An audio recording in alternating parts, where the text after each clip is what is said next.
Welcome. As the world outside softens, streetlights flickering on like stars, conversations fading into quiet hums, and the air cooling against window panes, take a moment to let everything go. Let the weight of the day slip off your shoulders. Let your thoughts slow, uncoil, and drift. Not toward dreams just yet, but backward through time. Tonight, we journey far beyond the present to the rugged coastlines of 17th century Japan. Not to the grand cities of Kyoto or Edo, not to the polished courtrooms or cherry blossom gardens, but to the mist-wrapped edges of the sea. To a fishing village balanced between hunger and harvest, superstition and salt, storms and silence. You won't step into this world as a visitor, you'll live it, one tide at a time. And before we go any farther, if you find peace in these long, slow stories, if they help you unwind, reflect, or simply rest, consider liking this video and subscribing to the channel. It helps us keep telling these soothing stories, and it means you'll be here with us the next time we drift into the past. Tell us in the comments where you're listening from, and what time it is for you. Are you winding down at midnight, or dozing off just past dusk? We'd love to know. Now, breathe in the ocean air thick with brine and old nets. Feel the chill of damp planks beneath your feet. Hear the whisper of gulls and distant bells. Tonight, you are not in a bed. You are in a boat. You are in the village. You are one of them. And the sea is waiting. Why you wouldn't last a week in a 17th century Japanese fishing village. The 3 a.m. wake-up, walking barefoot on frozen planks. It begins in silence. Not the peaceful kind that one might associate with nature's quiet, but a silence carved from necessity, from routine, from a respect for the hour and the sea.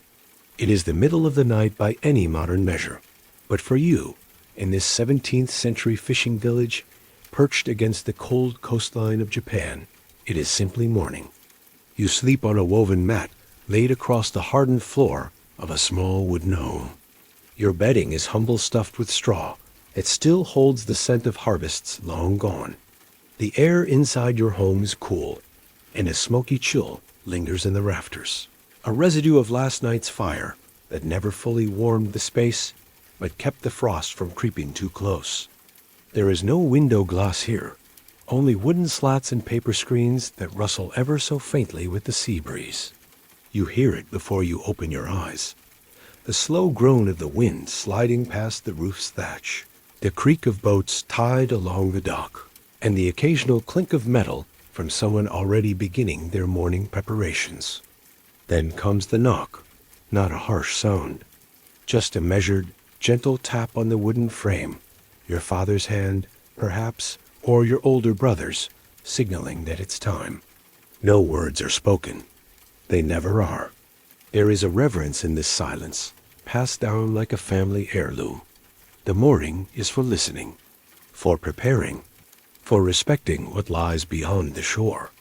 You sit up slowly. Your body protests, joints stiff from yesterday's labor, muscles sore from hours of lifting, hauling, and crouching. But there is no time for stretching or complaint. Complaints don't fill nets. Complaints don't put rice in the pot. You fold your bedding with ritual efficiency and reach for the thin, patched robe you wear for work. It's simple cotton, stiff with sea salt from the days before. There's no luxury of laundering between wears. Your feet touch the floor. It's damp, always damp. Not wet, exactly, but coated in the film of life by the sea. The wood is worn smooth in some places, splintered in others. You've walked this floor every day of your life, barefoot. Slippers are for guests, for merchants, for those who don't chase fish through tides. You step outside. The air hits you first. It's sharp colder than inside, filled with the briny perfume of ocean spray and the earthy smell of low tide. You feel it on your face, in your nose, in the back of your throat. You never get used to it. Not really. You simply learn to live inside of it. The dock lies ahead, stretching like a splintered finger into the darkened sea. The boards are slick with dew and salt and the faint sheen of frost. Your feet find their way without thinking. You know which planks groan the loudest, which ones are beginning to rot, which ones dip slightly where the tide has warped the beams beneath. There's no lamp to guide you, just a faint, diffuse light from the charcoal embers in the hearth behind you, and the muted glow of the moon behind clouds.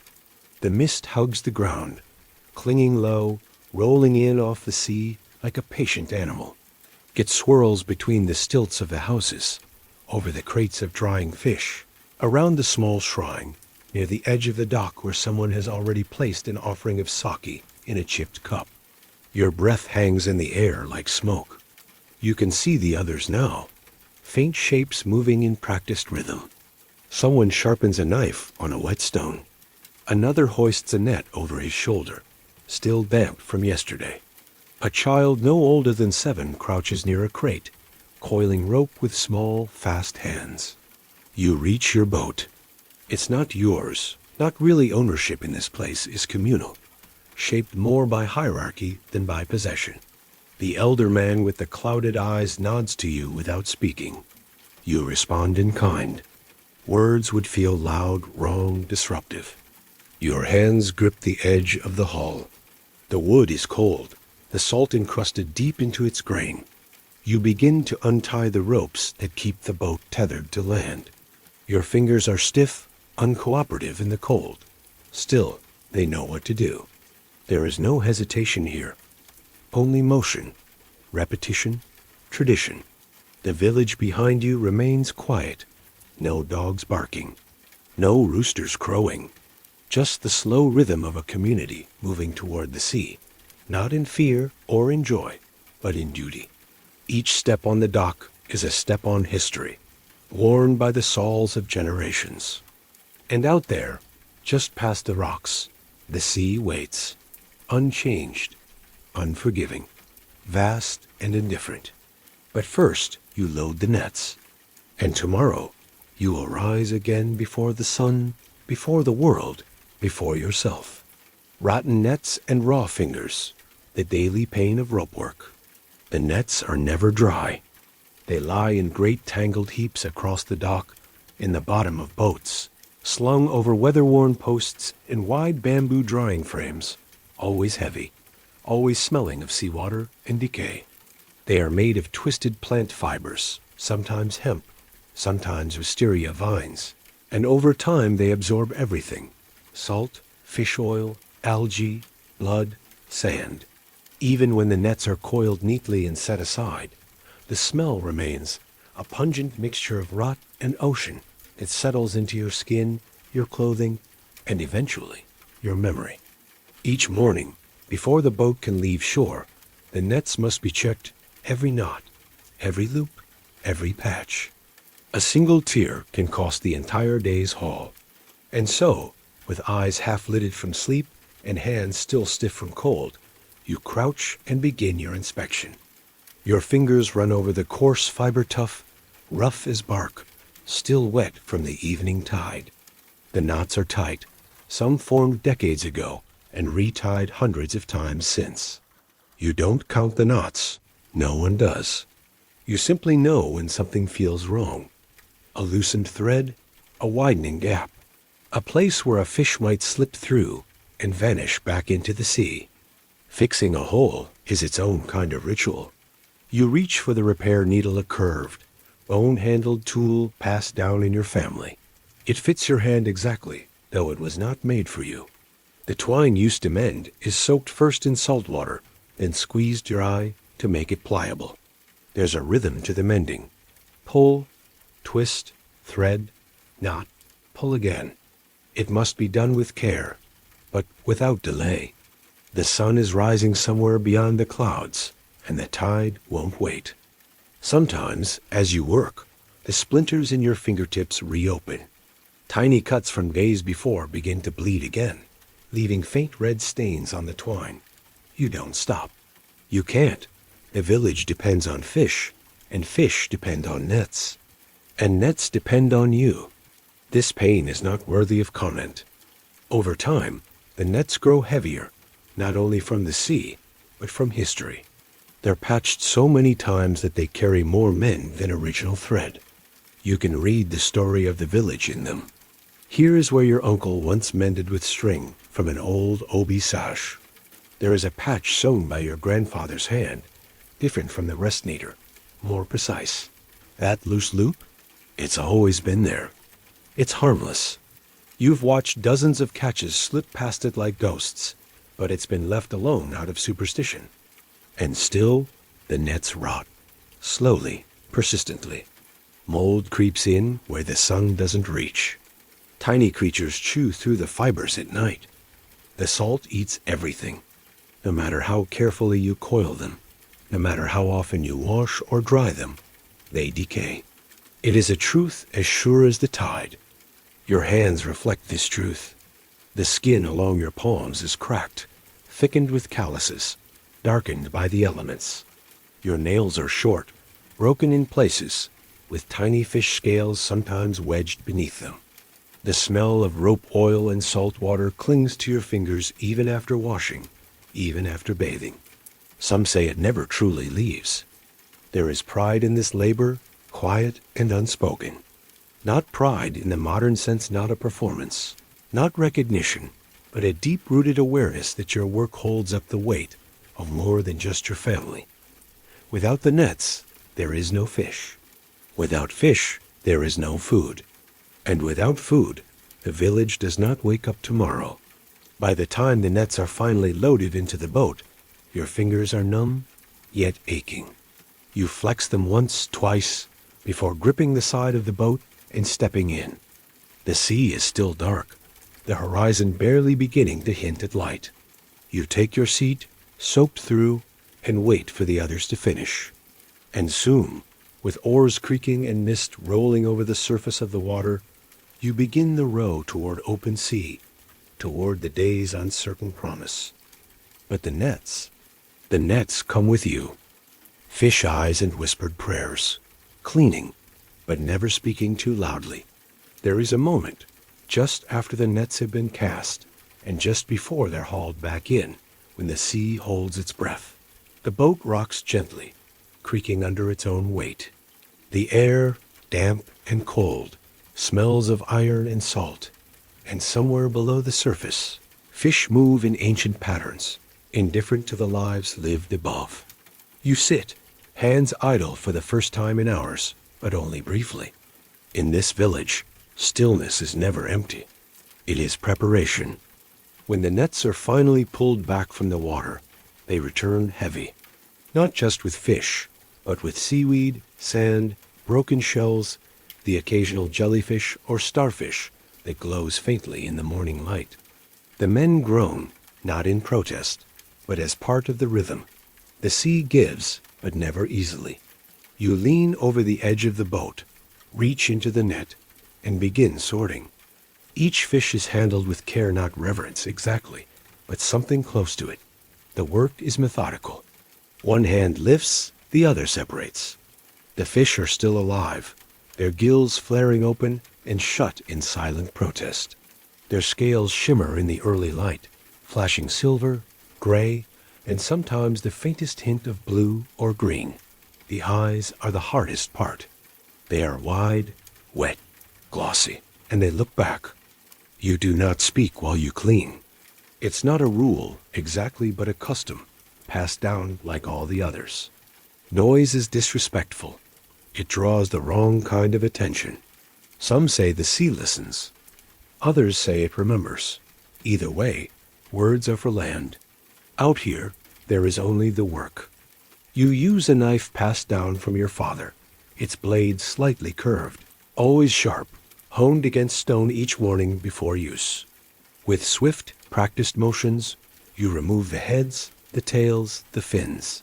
You slice carefully along the belly, open the body, and remove the organs in a single motion. Everything has its place. Edible flesh for the market, entrails for fertilizer, scales left to wash back into the sea. The blood is minimal, but present.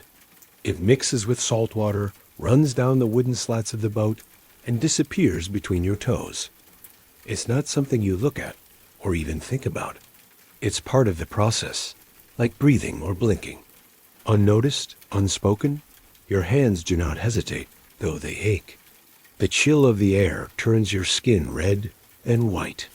There are tiny cuts along your knuckles, invisible until the salt finds them. But there is no flinching. The pain is just part of the rhythm, part of the ritual. Beside you, the others work the same way, bent over, shoulders curled forward, eyes low. Occasionally, someone hums a fragment of a song, never loudly, never clearly. A lullaby, perhaps, or a work chant remembered from childhood. But mostly, there is only the sound of knives on flesh, water sloshing against wood, the quiet breaths of men and women who have done this for as long as they've been able to stand. The women sort the smaller fish into baskets lined with woven reed mats. Their hands are smaller, faster, more precise.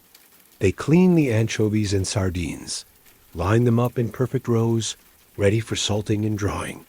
Their movements are gentle, but firm, exactly what the task demands. Nothing more, nothing less. At times, one of them will murmur a prayer, not to be heard, not to be acknowledged. A whisper to the wind or to the sea god Ibisu, whose carved figure sits quietly at the village shrine. These prayers are simple. Spare us another storm. Let the catch be good. Let the child's fever break. No one replies. Back on shore, the cleaned fish will be laid out on bamboo racks to dry in the sun, if there is sun. If not, fires will be lit, and the smoke will mingle with the sea air, curling through the narrow alleys of the village, settling into the eaves of the houses. The smell of drying fish will cling to everything, clothing, hair, even dreams. But for now, the boat drifts gently as the last of the catch is sorted. Your fingers are wrinkled, your back sore, your stomach empty. But you do not stop, not yet.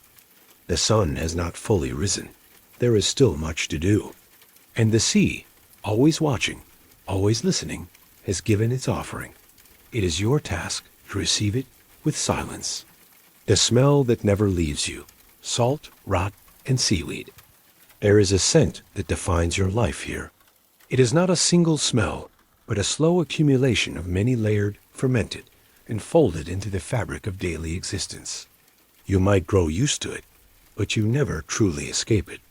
Not when you leave the boat, not when you sleep, not even when you stand beneath the pine trees on the far edge of the village, where the wind carries in the scent of clean soil and fallen needles. It always follows. Salt is the bass note, the ever-present hum, beneath everything else. It clings to your skin, seeps into your clothing, bleaches the wooden beams of your home into pale, gray ghosts. You taste it when you lick your lips, when you eat, even when you drink. It dries your hands, cracks your feet, etches itself into the lines of your face like age. Salt lives in your pores, in your hair, in the very air that you breathe. But salt alone would be tolerable, even clean, even sharp. What truly defines the scent of this life is what comes with the salt. The rot. Rot is patient. It builds in the corners of the fish-drying racks, beneath the baskets where yesterday's catch sat too long in the sun. It grows in the discarded entrails thrown onto the compost heaps behind the houses, where stray dogs dig and gulls scream, and children are told not to go near. It hides in the boats, in the fibers of the ropes, in the wood of the nets, especially the old ones, which never fully dry, no matter how many times they are hung. Sometimes, after a heavy rain, the rot rises like steam, curling through the streets like smoke. It creeps beneath the door frames, past the paper screens, and into your lungs. Even when you bathe, which you do, in a shallow tub behind the house, with water heated by scraps of firewood and boiled seaweed, the smell remains, clinging to the corners of your fingernails and the folds of your robe. Then there is the seaweed.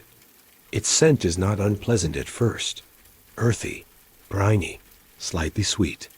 But when it gathers in piles along the shore after a storm, it begins to ferment. The outer layers dry into crisp ribbons that crackle underfoot, while the inner ones stew into a soft, black-green pulp that bubbles and oozes and releases a deep sulfurous breath into the air. You try not to walk near those places, but the wind carries the smell anyway. It settles into the thatch of your roof, into the straw of your bedding, into the walls of your home, made from layered mud and reed that cannot shut it out. Even in sleep, you dream of it. Sometimes you dream you are underwater, surrounded by a forest of kelp, the smell of rot drifting up like incense through the waves. Visitors from inland villages, when they come rare, as they are often, wrinkle their noses.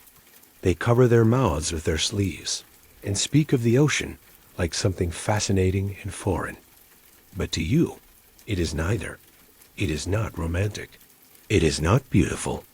It is a living thing, one that gives and takes, one that marks you forever.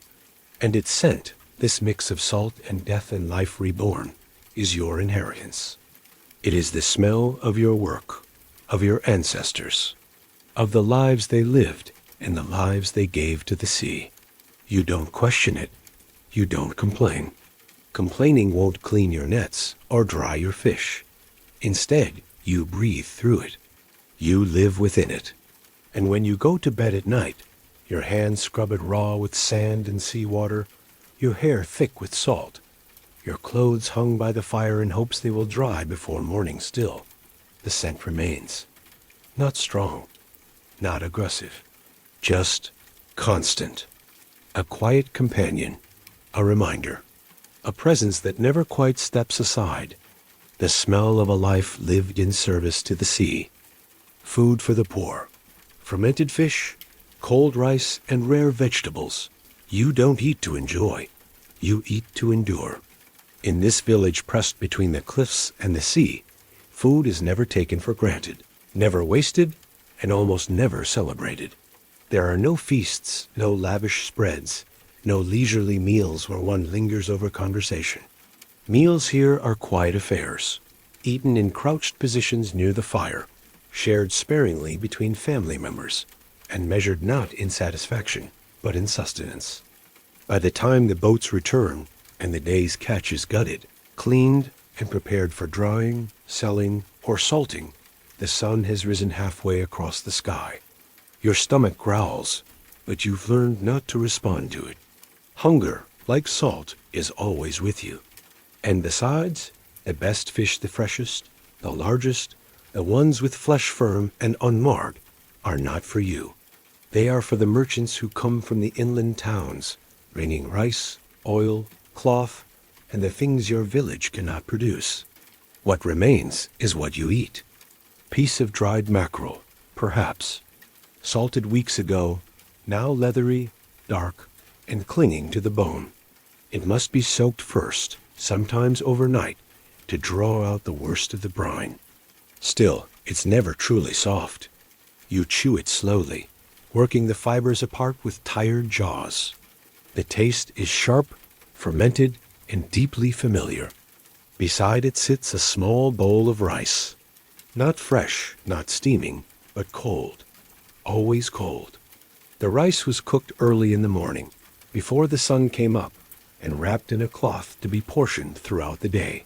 There is never enough fuel to cook multiple times, and never enough rice to waste on heating. The grains have clumped together, slightly sticky, with a faint vinegar tongue from the bamboo container that held them overnight. On good days, there is a pickled vegetable, a sliver of daikon radish, or maybe burdock root, buried in brine until sourness replaced freshness. Its crunch is unexpected, almost intrusive, and its flavor punches through the blandness of rice like a sharp wind. You savor it, even if you don't enjoy it. Protein is precious. Some days, there is tofu firm, coarse, made locally in small batches from beans, soaked and ground by hand. It's boiled in seawater, giving it a vaguely bitter taste, but it fills the stomach. On other days, there might be a fish head stewed in miso broth, cloudy and rich with oil, where every part is used, skin, bones, tongue, eyes, especially the eyes. Children are taught early how to find the soft meat behind the gills, how to suck the marrow from tiny bones, how to chew seaweed until it dissolves. There is no waste. Waste is shameful. Waste means someone else, maybe someone in your family, goes without. Vegetables, when they appear, are a blessing. The soil in this coastal village is poor, thin, salty. Most of the produce comes from bartering with mountain villages or planting hardy crops in narrow, terraced gardens carved into hillsides.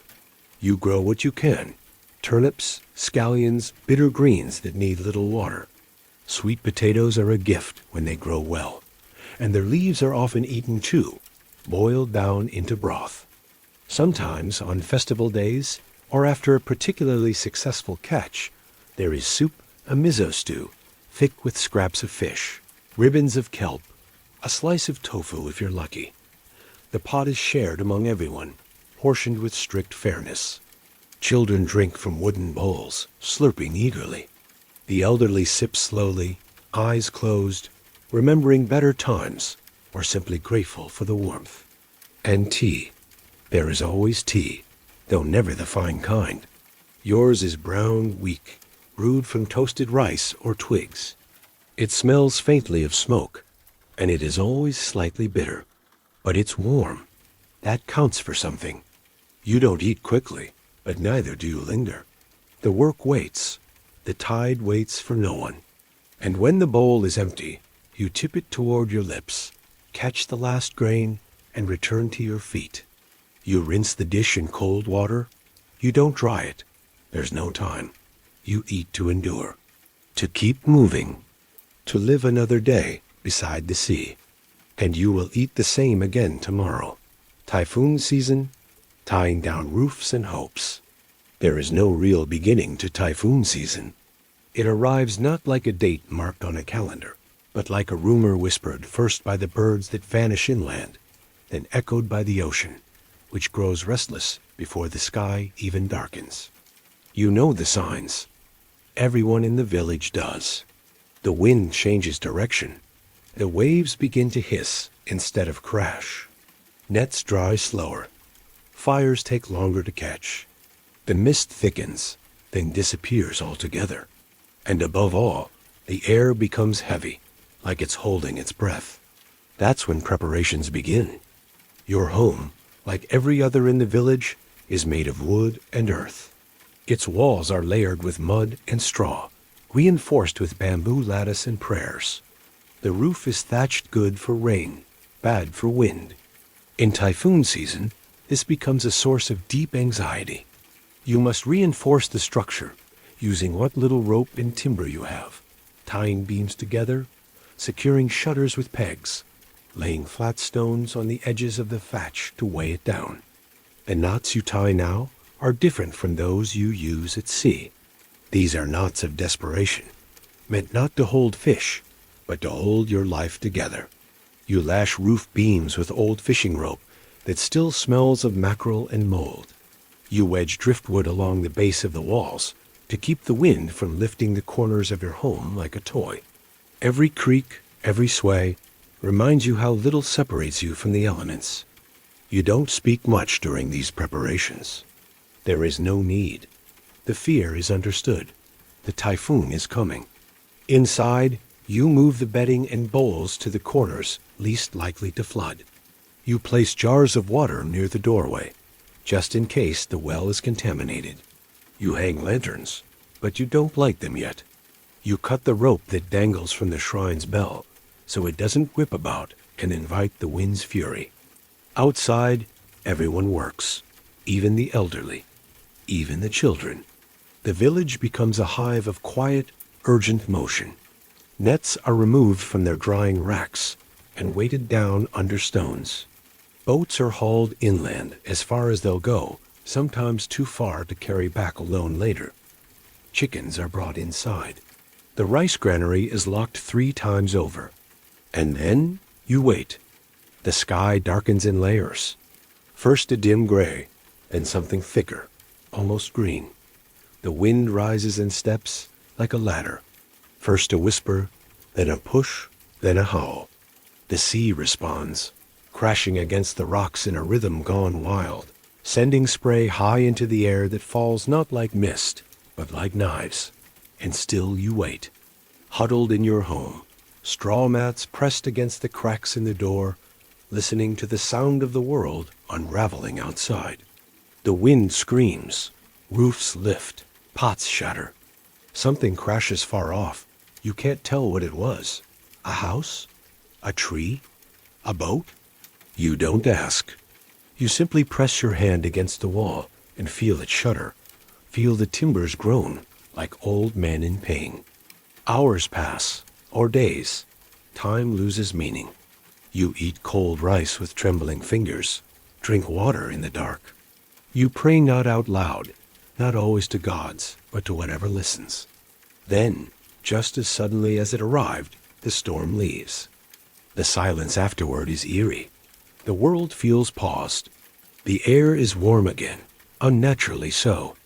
You step outside, and the village looks wrong, tilted, rearranged. A tree lies across someone's roof. A boat has been lodged in the middle of a garden. The shrine's bell is gone. The sea has thrown up fish, broken crates, and once a whale. It lies there on the shore, as if the storm spat it out in disgust. But your home still stands, not whole, not untouched, but standing. That is enough. You walk through the wreckage. You don't cry. You don't shout. You begin again. You untie the ropes. You mend the nets. You sweep the floors. You boil water. You endure. Because typhoon season will come again. And you must be ready not to fight it, but to survive it. Children working with knives by age 5.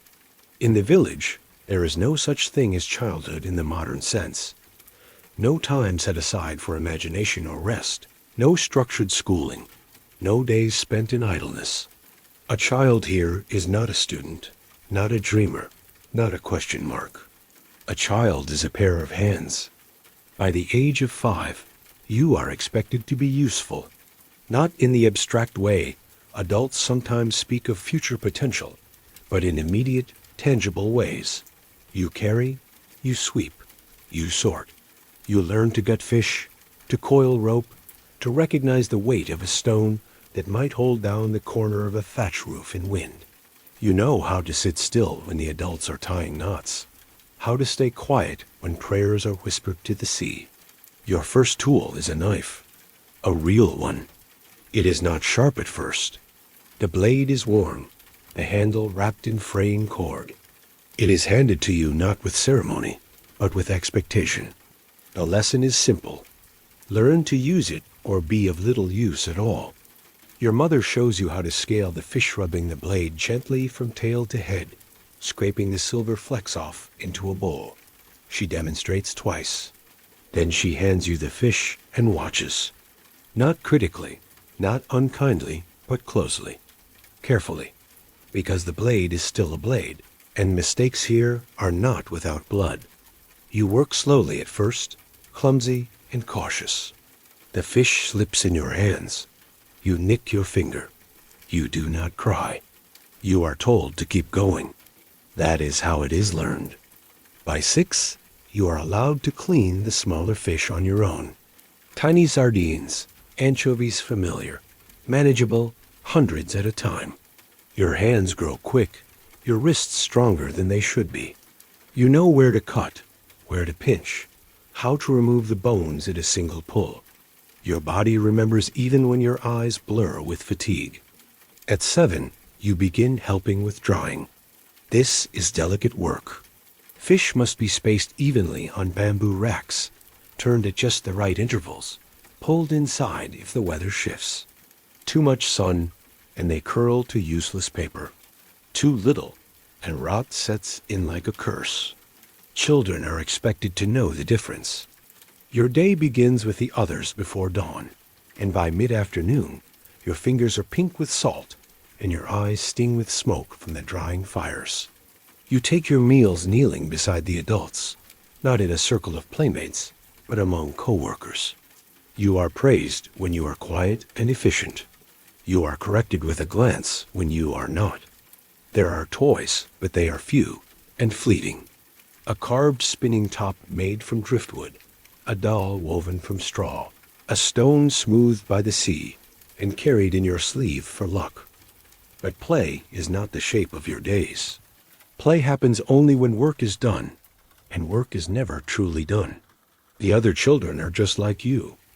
Quick, serious, watchful. You rarely speak unless it is to repeat instructions or ask for tools.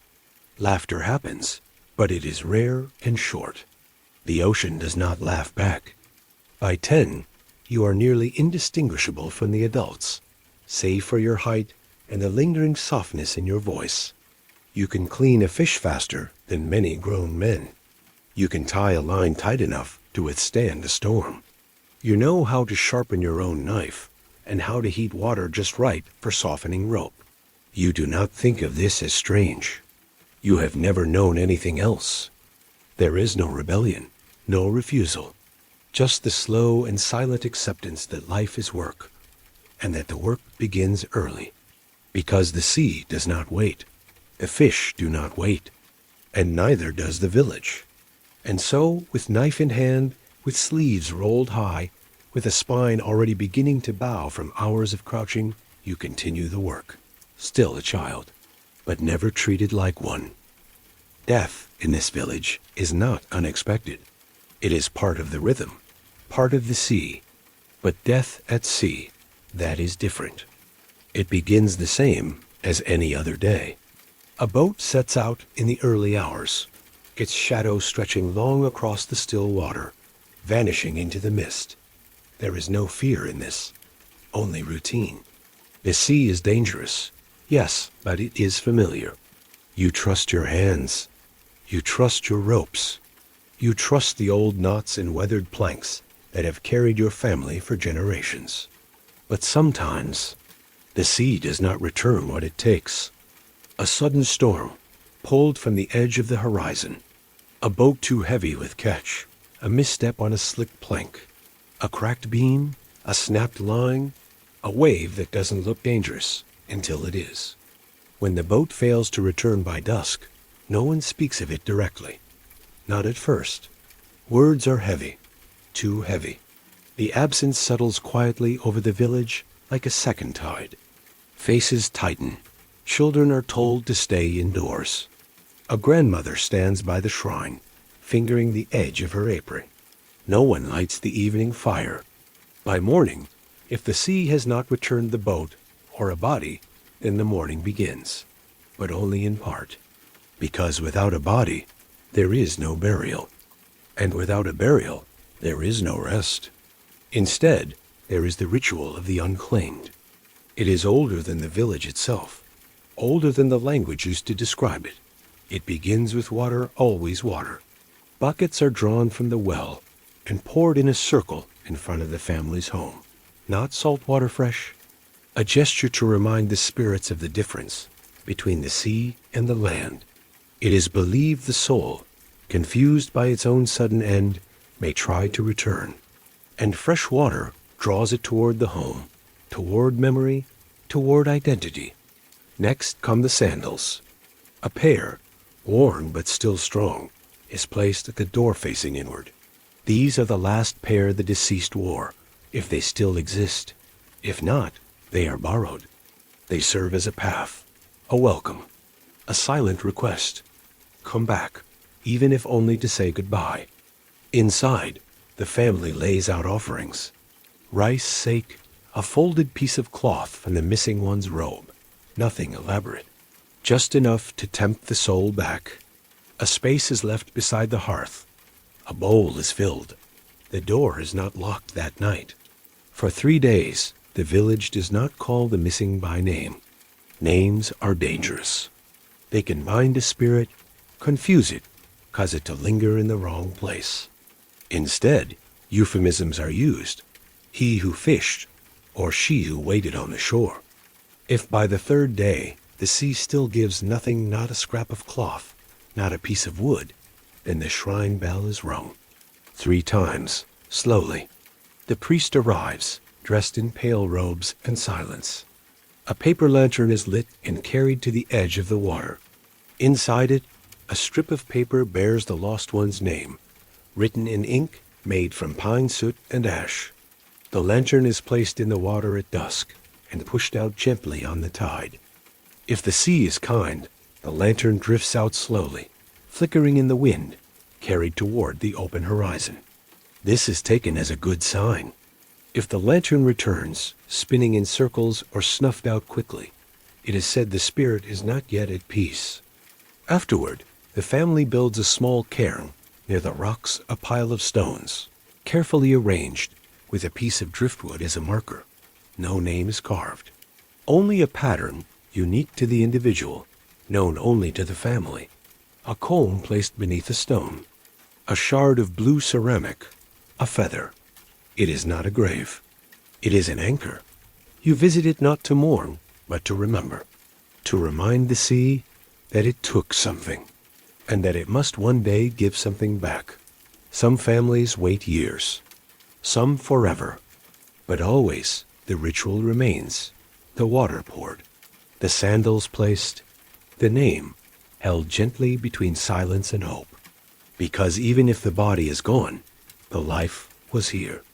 And the sea is not allowed to forget. Festivals of survival, not celebration.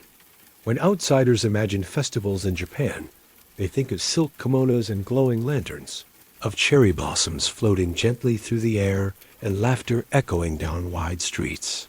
But in this coastal village, pressed against the sea and the wind, festivals take a different shape.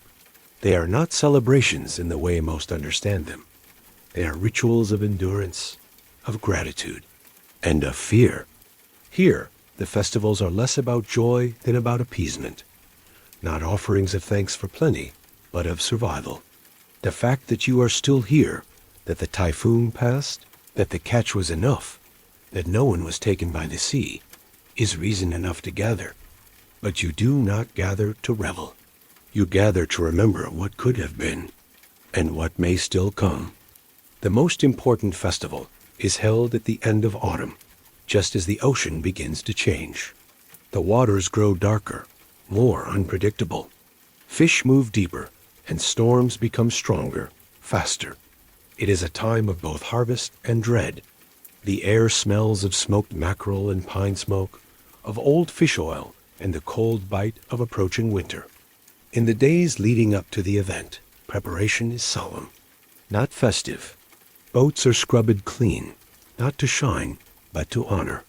Nets are mended with ceremonial twine dyed red, with crushed berries to represent the blood of those lost at sea. You help hang strips of white paper called shide from the eaves of homes, meant to ward off angry spirits that drift in with the shifting winds. A communal fire is lit near the village shrine, and each family brings something small to place into the flames. A chipped bowl, a snapped oar, a splinter of wood from a boat too damaged to repair. These are the remnants of the year's hardships, symbolic burdens offered to the gods, to be burned so that next year's burdens might be lighter. There are no parades, no music. The only sound is the rhythmic drumming of water against the dock, and the slow, steady thud of taiko drums beaten by the oldest men in the village. The beat is not festive. It is low, meditative, like the heartbeat of the sea itself. It echoes across the bay, up the hills, into the houses. Each villager wears dark robes, sometimes adorned with fish scales or dried seaweed stitched into the seams. Children walk with solemn faces, carrying lanterns carved from hollowed turnips or dried squashes, not to light the way, but to guide the spirits, those who were lost that year, back to the shrine, to rest. At dusk, a line forms at the water's edge. Everyone carries a small boat no larger than a child's toy made of bamboo, paper, and string. Inside each is placed a pinch of rice, a dried fish, and a candle. A final offering. You crouch low and release your boat. It floats gently for a moment, then drifts out, flickering. Some go far. Others sink quickly. No one speaks as they watch. Each flame represents something deeply personal: a prayer, a person, a hope not yet realized. When the last boat is gone, the villagers bow their heads. The priest chants softly, voice worn by wind and salt. He speaks of the sea as if it were listening, as if it could be calmed by words. Then, as quietly as it began, the gathering ends. The fire dies, the lanterns dim, the villagers disperse. And by the next morning, you are gutting fish again, salting roe, scrubbing buckets. The work resumes, as it must.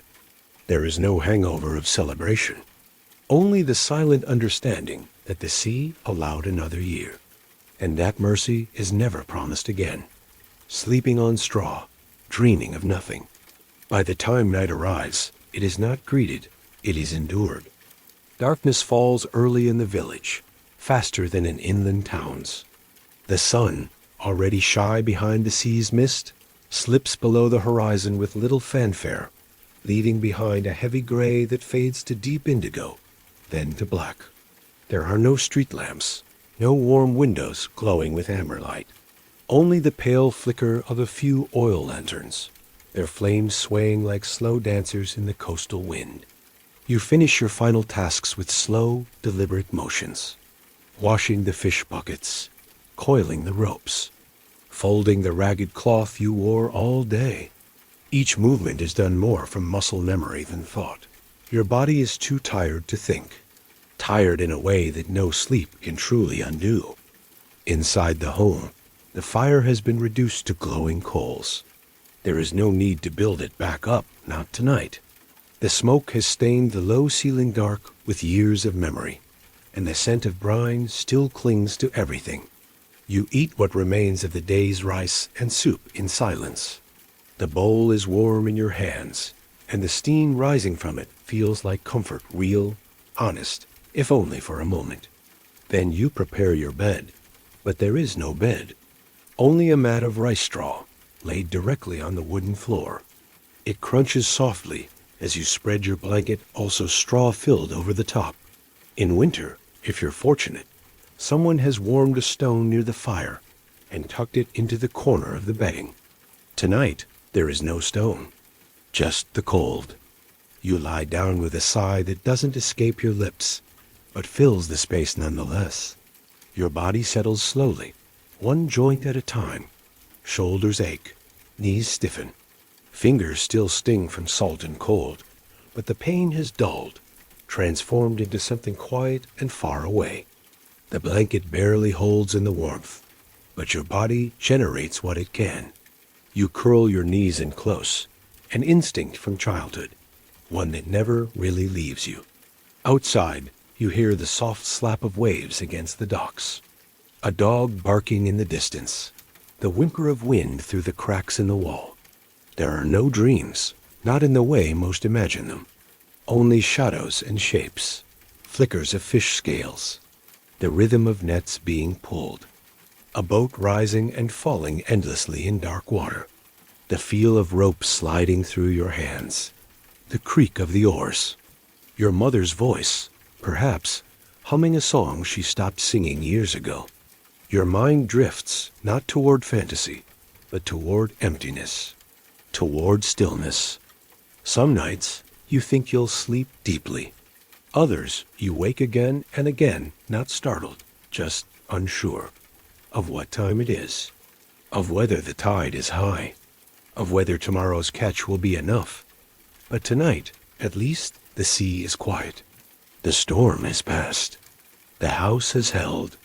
And though your dreams are vague and thin, though your body lies on straw, not silk, and your blanket smells faintly of smoke and fish, you are here, breathing, resting, waiting for the knock at the door that will come far too soon, because the sea will wake before you, and the nets will need mending, and the fish will not catch themselves. But for now, you sleep.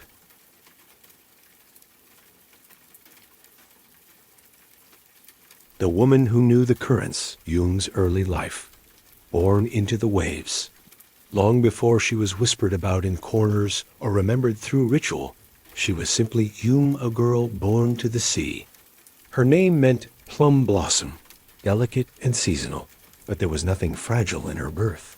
She came screaming into a one-room hut during a night of rain and crashing waves, when the wind howled through the cracks in the walls and the fishing boats strained against their moorings like caged animals. It was not an auspicious time, the elders muttered later. Storms at birth meant a difficult life. But for her mother, soaked in sweat and salt and laboring through the pain, it meant something else entirely. It meant her child had entered the world not gently, but as part of the storm. Her father was a fisherman, like every man in the village. His hands were rough, and his speech was few. Her mother died when Yum was only 3 in illness that passed through the coast one winter like smoke through cracks, leaving behind silence and smaller families. After that, Yum was raised by her aunt, who already had too many mouths to feed and too little food to go around. Even as a child, Yum was quiet, not shy, not afraid, just watching, always watching. While other children played with shells or skipped stones, Yum stood near the waterline, staring out across the waves. Not daydreaming, observing, listening. She noticed the way the sea shifted after 3 days of calm, how the wind changed pitch when rain was coming, how the gulls screamed louder before certain tides. She wasn't taught these things. She learned them by being near them. Her first word wasn't mother or father. It was cause egg wind. She used it to describe the chill that came in the morning, or the way her blanket flapped on the line before a storm. Her aunt called her odd. The village called her strange. But no one bothered her much. She was just another girl with too much work, and not enough food, like so many others. But there were small signs. When Yum was 6, she predicted that the seaweed harvest would fail. Not loudly, not to everyone. Just a murmur to her cousin, after watching the color of the water near the southern rocks. And it did fail rotted, spoiled, unusable. When she was 7, she told a neighbor's boy not to go out with the morning tide. He did. He fell overboard. He was pulled back, barely breathing. They started calling her the wind's daughter, not affectionately, carefully, as if the sea itself had given her a piece of its mind. By 8, she could mend nets better than most boys twice her age. Not because her hands were stronger, but because she could feel where the weave would slip before it even frayed. By 9, she could name the clouds, not by formal terms, but by the way they moved. She would point and say, "That one brings whitecaps," or "That one is lazy, like warm gaze." She never learned to write, but she could draw with a stick in the sand the shape of the shoreline, the direction of the current, the spiral of a coming wind. The elders sometimes wiped it away when she wasn't looking. She slept lightly, rising with the sea. She had no toys, no dolls. Her only possession of value was a smooth stone she carried everywhere, shaped like a tear. She said it was a piece of the sky that had fallen. When asked why she kept it, she shrugged. "It listens," she said. No one paid her much attention. She was, after all, only a girl. And girls didn't matter much, not in decisions, not in warnings, not in maps, especially not maps. But Yum didn't seem to mind. She kept listening, kept watching, kept tracing invisible lines in the sand and salt. And the sea kept whispering back. A village death and a widow's burden. Yum was barely 15 when the sea took her husband. He was older, as husbands often were chosen more for his nets and his strong back than for anything resembling affection. His name was Daesuk, and he was kind in the quiet, absent way of men who spend more time with boats than with people. Their marriage was arranged in the usual way. A few words exchanged between her aunt and his uncle, a bowl of sake to seal the agreement, and a bundle of folded cloth to carry to her new home. She moved into his small hut on the southern edge of the village, closest to the rocks and the steep path that led down to the inlet. It was not a romantic place.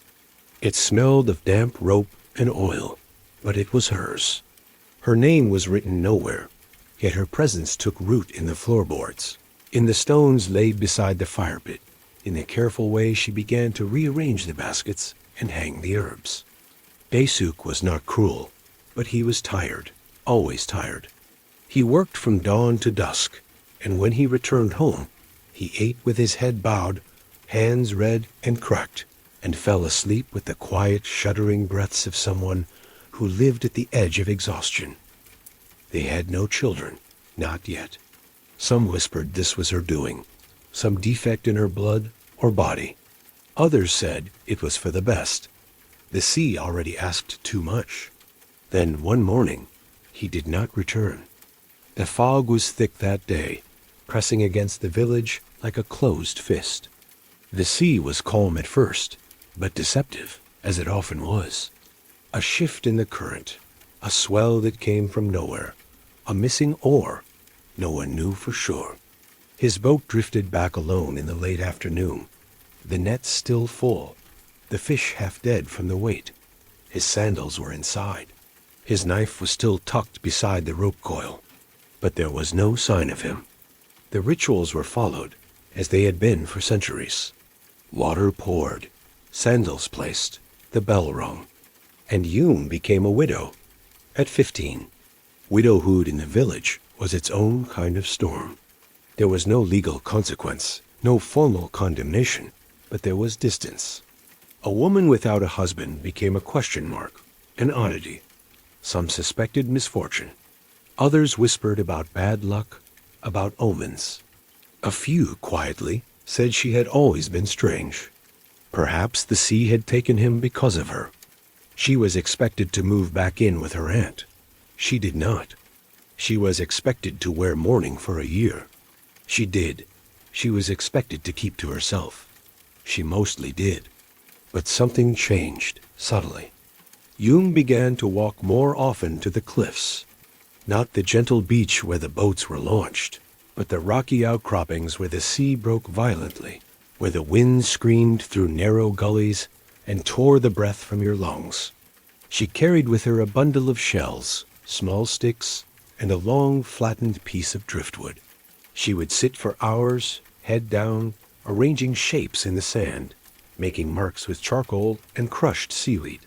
If others approached, she stood quickly and brushed it all away. She began asking questions about tides, about storms from years past, about the year the great wave had swallowed the eastern dock. Not loudly, never boldly. Just quiet inquiries, delivered with the steady calm of someone who already knew the answer and simply wanted it confirmed. The priest warned her once gently that it was not good to dwell so much on the sea. Yum looked at him, steady-eyed, and said, "The sea dwells on us." After that, people kept their distance. But they watched her, because sometimes, when she said a storm was coming, it came. When she said the catch would be thin, it was. And when she said to tie down the boats in extra time, most of them did. Not all. She was, after all, just a girl, just a widow, just a burden.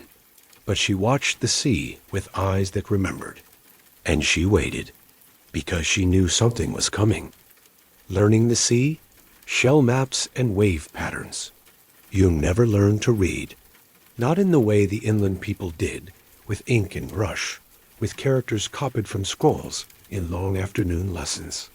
There was no school in the village, no scrolls to study, no one to teach her kanji or poetry or official scripts. But that didn't mean she was uneducated. Her books were the coastline, her ink was the tide, and her paper was sand. She began quietly on the far edge of the village, where the rocks jutted out into the sea and the wind drowned out voices. With a stick, she drew lines, curves, loops. At first, they looked like nothing random spirals, broken waves. But to her, they were records, a language only she understood. She watched the sea every day, not with awe, not with fear, but with the concentration of someone solving a puzzle no one else knew existed.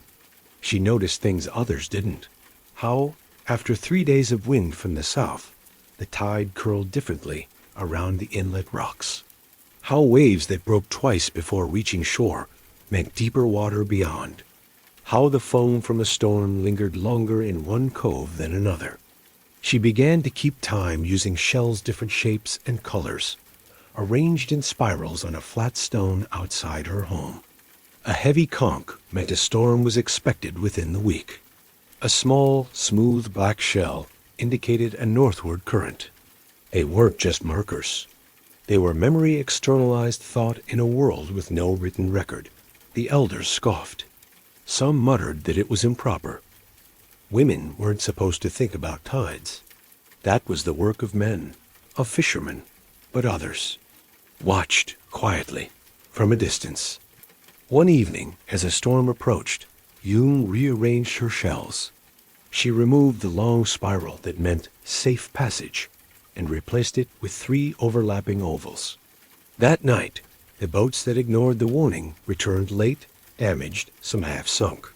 The men who had stayed ashore said nothing, but their eyes lingered on her longer the next morning. Then came the maps. They weren't drawn with brush or ink. Instead, she used driftwood boards, rubbed smooth with sand, and carved with a sharpened awl. Shallow grooves traced the coastline, with deeper cuts to show dangerous rocks. She marked prevailing winds with slashes, and tidal swells with curved notches. Small pieces of coral were fixed in place with pitch to show fishing grounds, and tide threads showed safe routes between them, depending on the month. It was not a map in the conventional sense, but it worked. One fisherman, her cousin, began to follow it. His catches improved. His boat returned earlier, with less damage. He didn't say thank you. No one would. But he left a bundle of dried fish at her door one morning, wrapped in a piece of clean cloth. Word spread slowly. Others came, in the quiet of evening, pretending to pass by. Some asked questions, some just stared. 1 or 2 scoffed loudly, calling it witchcraft. But they came back the next day, standing a little closer. Still, she kept no copies. Each board was temporary. Each map adjusted, changed, redrawn. Because the sea, she said, never stayed the same. It remembered. It shifted. And so must she. She began listening more carefully, not just to the sea, but to people. Stories passed by firelight. Whispers about strange currents. Debris washed ashore after faraway storms. Everything was a clue, a piece of a larger, living puzzle. To most, the ocean was a boundary, a force, an obstacle. To Jung, it was a conversation. It spoke in patterns. And she had learned to answer, not with words, but with lines in the sand, with shells on stones, with the knowledge no scroll could ever contain, the warning nobody wanted to hear. It came in late spring, a strange time for storms. The sea had been calm for weeks, unusually so. The mornings were clear, the nets came back full, and the wind blew soft from the east. Fishermen spoke of a good season ahead. Children played longer on the shore. Even the elders, those weather-worn figures who rarely trusted a peaceful sea, allowed themselves small smiles over morning tea. But Jung felt it. Not in her bones, not the way old men claimed to, but in the silence between things. The way the gulls stopped circling the bay. The way the tides began arriving just slightly. Early, the way driftwood kept washing up, not from local trees, but foreign smooth. White wood she'd never seen before, bleached bone pale by distant sun and long miles. She spent more time by the rocks, tracing new lines into her boards. Her maps changed rapidly now, reshaped daily by what she observed. The current had shifted, subtly but persistently. Swells rolled in strange directions. Small things washed ashore, odd shells, torn bits of net with unfamiliar knots, even the body of a fish not native to their waters. Then came the tide, It never fully went out. She stood at the edge of the inlet, ankles buried in wet sand, and watched as the water receded less than it should have. It returned faster, heavier, and the sky, still cloudless, felt wrong, too low, too quiet, as though something enormous was breathing in and had not yet breathed out. She warned the priest first. She brought her board to him, uncharacteristically direct, and pointed out the marks she'd carved. She spoke plainly, without fear or apology. "There's a wave coming," she said, "a large one, bigger than a typhoon, maybe bigger than any storm we've seen." The priest frowned, politely, uncertainly. He was not a cruel man, nor a proud one, but he had duties and fears. He thanked her for her concern. He said he would light incense for safety. But he did not act. She tried others, her cousin, her aunt, even the village elder, who rarely left his mat except to judge disputes or hear news from the traders. Each time she met the same resistance, not anger, not dismissal, but something worse, the slow closing of eyes, the lowering of voices, the quiet refusal to believe, not because they thought she was lying, but because they didn't want her to be right. To act on her words would mean hauling boats inland, moving stores, sealing houses, sending children into the hills. It would mean disrupting the season, losing income, creating fear where there was none. And for what? The sky was clear. The sea was calm. She had no scroll, no title, no father to speak for her. Just patterns in sand, shells arranged on stones. A girl's intuition, a widow's whispers. And yet she persisted. The night before the wave came, she stood at the center of the village and shouted. Not screamed, not pleaded, shouted, clear and calm and certain. There is a wave, a great one. It is already moving. It will come in the morning. A few listened. A very few. Her cousin gathered his wife and their child and followed her to higher ground. A mother with an infant strapped to her back came quietly, saying nothing. A fisherman she'd once shared rice with hesitated, then joined. The rest stayed, some out of disbelief, most out of inertia, a few out of fear of being wrong in front of others. By dawn, Yoon stood on a high bluff overlooking the sea, her map clutched in one hand, the tear-shaped stone in the other. She was pale, silent, eyes fixed on the horizon. And then the sea pulled back, farther than it ever had, revealing rocks no one remembered, fish flopping helplessly in the wet sand, boats leaning awkwardly on their keels. And then the sea returned. A wall, a roar, not a wave you could ride or watch or outlast, but a force that erased. It swept over the dock, the boats, the homes. It clawed at the shore with hands of foam and wood and wreckage. It filled the streets with seawater and silence. It tore roofs from houses, carried nets and crates and people alike into its mouth. It lasted only minutes, but when it was gone, half the village had vanished.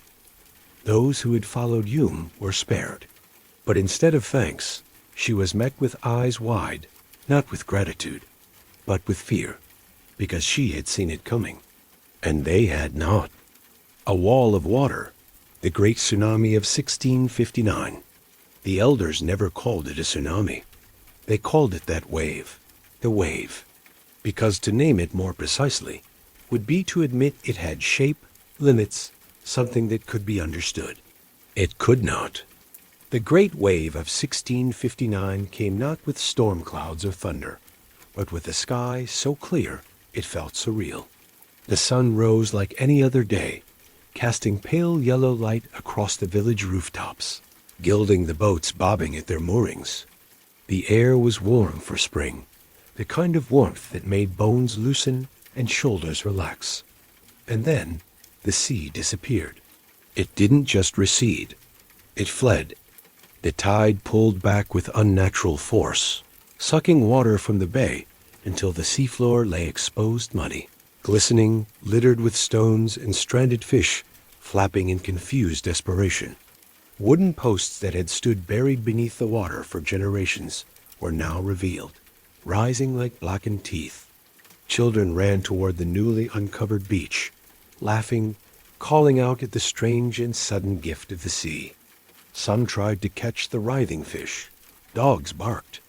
Women emerged from homes with furrowed brows. A few of the men stood with arms folded, watching the horizon.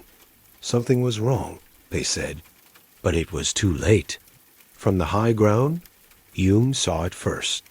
A shadow, darker than the sea around it, stretching along the horizon like a line drawn by a shaking hand. It moved quickly, not with the chaotic roll of a stormy wave, but with terrible precision. Wide, flat, endless, it grew, not upward in a crashing arc, but outward in a rising wall, an impossibility made real. There was no sound at first, just wind and breath. Then a deep groan, the kind of sound that makes even the birds stop flying. The wave hit the outermost boat, first lifting it like a toy and flinging it inland. The fishermen who hadn't gone out that day, those who lingered on shore, disappeared beneath a foaming white wall. Buildings were crushed under the weight of water and wood. Entire homes lifted from their foundations and carried away like leaves. The shrine by the inlet cracked in two. The bell tower vanished in an instant. Barrels, nets, firewood, memories all dragged into the swirling force. Some tried to run. Others froze. A few shouted prayers into the roar. Voices drowned before they left their lips. Hume stood with the others she had led to safety, far above the village on the hillside. She did not speak. Her eyes never left the water. Her fists were clenched tight around her driftwood board, not from fear, but from certainty. And then the wave passed. It did not crash and retreat like a storm tide. It lingered, settling like a thick fog over the land. It pressed into the spaces between homes, filled rice fields and wells, lapped at the thresholds of homes now hollowed out. When it finally receded, it dragged with it everything it had touched. It did not return what it took. The silence after was heavier than the roar. The villagers who survived crept down from the hills slowly, stepping carefully over debris. They called names. Some were answered. Most were not. Bodies were found days later, some tangled in nets, others caught in trees or wedged between rocks. But many were simply gone, claimed by the sea or crushed beyond recognition. The village was changed, not just physically, but spiritually. The air seemed different. The salt lingered longer. People looked over their shoulders more. Children didn't play near the water. Dogs stopped barking at waves. And in the midst of it all, Hume remained. She had warned them, and she had been right. But being right is not the same as being forgiven, or even accepted. Hume's silent evacuation plan, there was no announcement. No scrolls posted. No drums beaten. No orders shouted. Hume's warning was not loud. It was deliberate, quiet, prepared, because she knew that if she begged, they wouldn't listen. If she panicked, they would scoff. If she demanded, they would resist. So she planned, in silence. She began by marking the high ground. A narrow ridge overlooked the sea to the west, half forgotten by most in the village. Steep, overgrown, and difficult to reach, it was rarely used except for collecting firewood or drying kelp on long, hot days. But Hume had spent hours there, weeks even studying its slope, the rocks that framed it, the tiny grove of stunted trees that bent in the ocean wind like bowed heads. It was far enough, high enough, and it would have to be enough. She built no shelter. There was no time. Instead, she left behind Cash's bundles wrapped in oilcloth, hidden beneath stones or tucked into hollows. Dried fish, strips of salted root, old rice in wax-sealed bamboo tubes. She brought water in narrow clay jars, lugging them two at a time, careful to hide them where the animals wouldn't reach. Each trip was made alone, each offering a gamble that she might be right and that others might follow. Next came the map, not the one carved into boards. This one was a memory, drawn in gestures and rehearsed paths. She walked it again and again, from the lowest hut to the edge of the ridge, noting which routes were too steep, which shortcuts stayed dry, which rocks held firm underfoot. She marked her path with tiny signs, a red thread tied around a tree root, a shell balanced on a post, a streak of charcoal near a doorway. Not obvious, but enough. Then she spoke, to those who would hear. She told her cousin first, a good man, careful, with a young daughter who followed him like a shadow. She said it plainly. There is a wave coming, not a storm, a wall. Go to the ridge. He looked at her with narrowed eyes, unsure if she meant it as a riddle, but something in her voice stilled his questions. He nodded once, that was all. Then the mother with the infant. She had seen Hume's shell maps before, said nothing, but lingered near them longer than most. When Hume spoke to her, she said only, "Tell me when." One by one, she approached others, not many. Only those who might believe, not because she was persuasive, but because they had already started to wonder. Those who had noticed the fish patterns change, who had seen the tide misbehave, who were willing to act on something they could not see. And then she waited. The night before the wave, she lit no lanterns, ate no supper. Instead, she walked from house to house, placing small bundles, cloth-wrapped parcels of food, dry sandals, herbs for calming children, just outside each door of those who had agreed to come. Still, she said nothing more, because in her bones she knew, if the wave came and she was wrong, they would forget. But if she were right, words would not save them. When the sea began its strange retreat at dawn, she did not hesitate. She gathered those who had trusted her.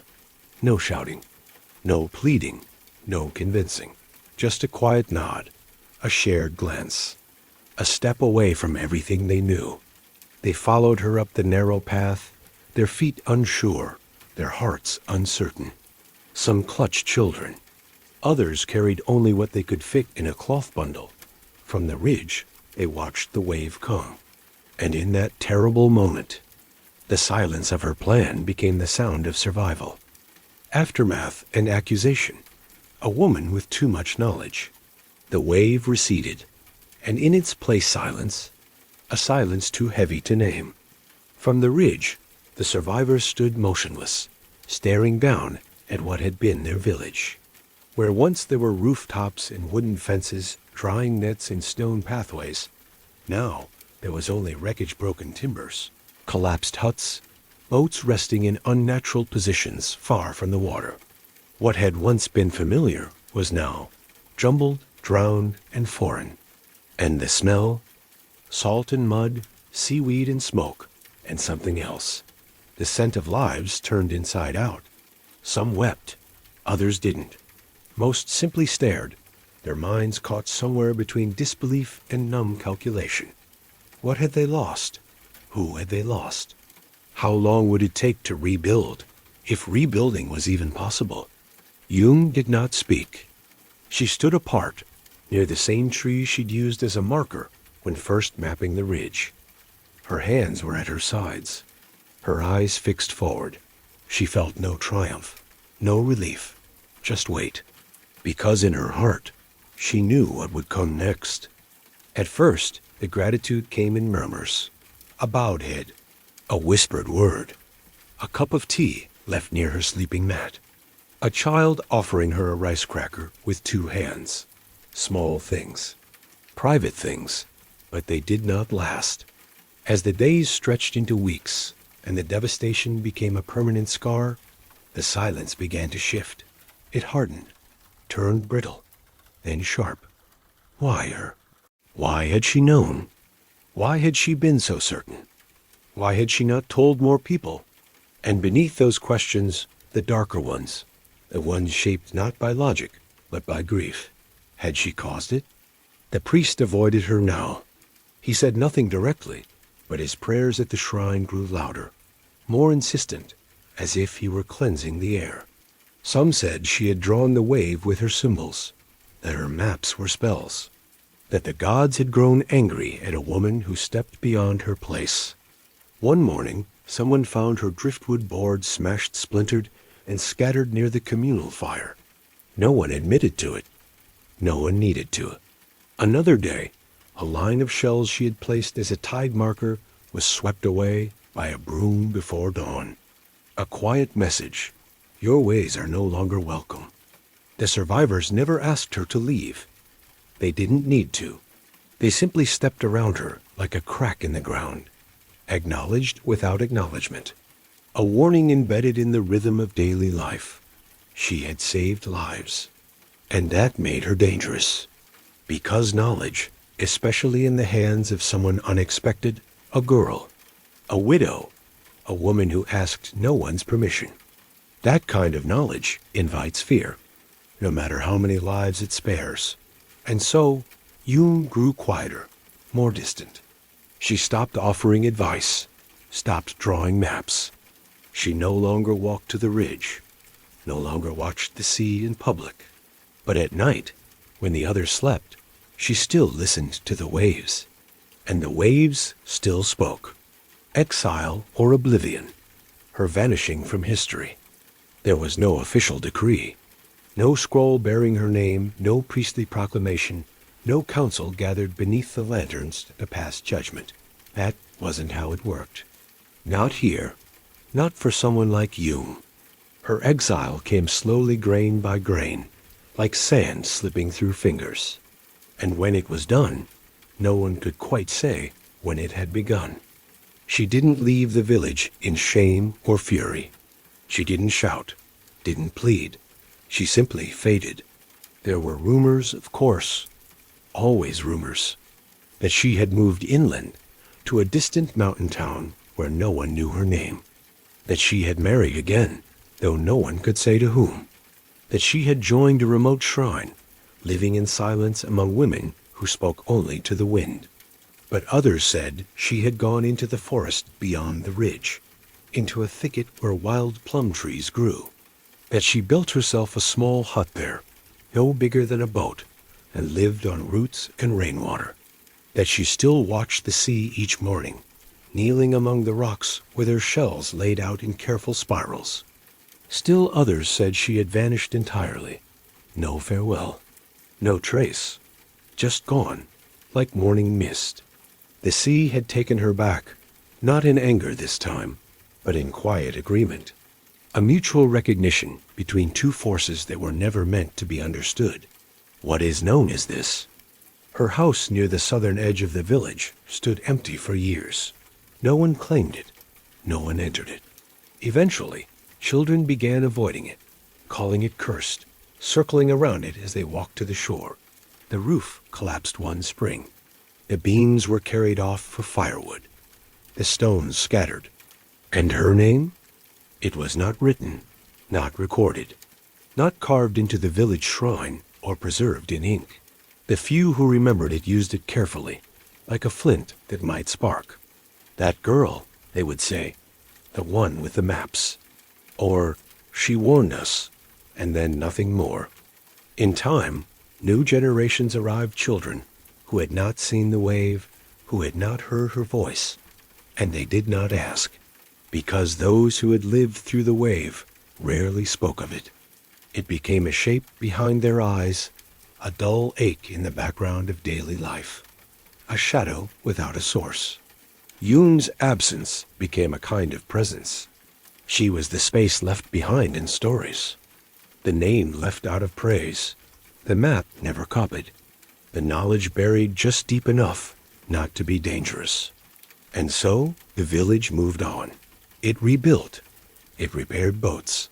It held new festivals. It married and fished and grew old. But Yoon? She lived only in the pauses between sentences, in the silences that came when the sea grew too still, in the way a child might glance at the tide and without knowing why, stepped back. Because history does not always forget by accident. Sometimes it forgets on purpose. Echoes in the sand. How her ideas were stolen by men. Years passed, then decades. The village changed. Slowly, but inevitably. New homes were built farther inland. The docks were reinforced with stone pilings gifted by a lord who had heard, vaguely, that the village had once suffered a flood. Children grew up without ever seeing Hume's driftwood boards or her shell spirals. The great wave became something spoken of only in hushed voices during festival days or when the tide swelled too quickly. But not all had forgotten her. Not entirely. A few of the men fishermen who had once seen her maps, her warnings, her quiet tracking of the currents began to speak of patterns again. Not as memory, but as discovery. They brought forward new ideas about reading the tides. About mapping fishing grounds, not just by feel, but by seasonal rhythm. They carved boards of their own, rougher at first, but gradually more elaborate, more organized. Some even tied colored shells along their boats' edges to mark wind directions. They claimed these methods as innovation, as intuition, as their own. Not once was Hume's name spoken. The priest praised them finally, men who understood the sea beyond superstition. The local magistrate even took notice, commissioning a set of sea current diagrams for use in nearby harbors. One of Hume's former cousins was asked to draw the first official map of the bay. He used the same symbols she once scratched in the sand, but rendered them in brush and ink, with a seal stamped at the bottom. Her spiral markers, once dismissed as childish, almost ritualistic, were renamed current blossoms. Her method of measuring tide height using stacked stones was suddenly reborn as a novel system of practical observation. Her practice of using clouds and bird patterns to predict weather became a footnote in someone else's lecture to the fishing guild. It was as if she had never existed. In the new stories, it was the men who had figured it out. The men who had felt it in their bones. The men who had deciphered the language of the sea. And yet, every time they walked the shore, they stepped into the very paths she had walked. Every time they tied shells to wood, they mimicked the same logic she'd developed in solitude. Every time they warned of a storm, they echoed the girl they had once refused to believe. But they did not say her name. They never would. Because to name her would mean admitting they had been wrong. That knowledge had come from someone they had dismissed. That survival had once depended on a widow with no voice, no rank, no scroll, and no right to speak. And so, Hume lived on not in credit, not in legacy, but in the stolen tools of those who had ignored her. In the small, subtle rhythms of a village that forgot who taught it to survive. Echoes, faint, washed in salt and sand. And still, if you walked that shore at dawn, you might find a pattern in the rocks, a spiral in the shells, a notch carved into driftwood, left not by chance, but by memory. Rediscovery of her scrolls in the 20th century. By the time the 20th century arrived, the village had become modern or something close to it. Roads had been carved into the hillsides. Electric lines ran like black threads overhead. Fishing boats now used diesel motors instead of oars. The children wore cotton uniforms and walked to school with books in their hands and futures imagined far beyond the sea. Most of the old stories had faded. The great wave was still remembered formally, vaguely. A stone near the shrine bore a small engraving, in memory of those lost to the sea. No names, no dates, just silence in stone. But deep beneath the shrine, behind a half-rotted cedar wall that hadn't been touched in generations, a young apprentice priest found a sealed box. It was nothing special at first glance. The wood was dark with age, its lid warped slightly from the humidity. A cord had been tied tightly around it, then sealed with a clay stamp faded, but still intact. A lotus flower, etched in a hand that was not trained but deliberate. Inside were scrolls, Not elegant scrolls, not the kind tied with ribbon and kept in lacquered chests.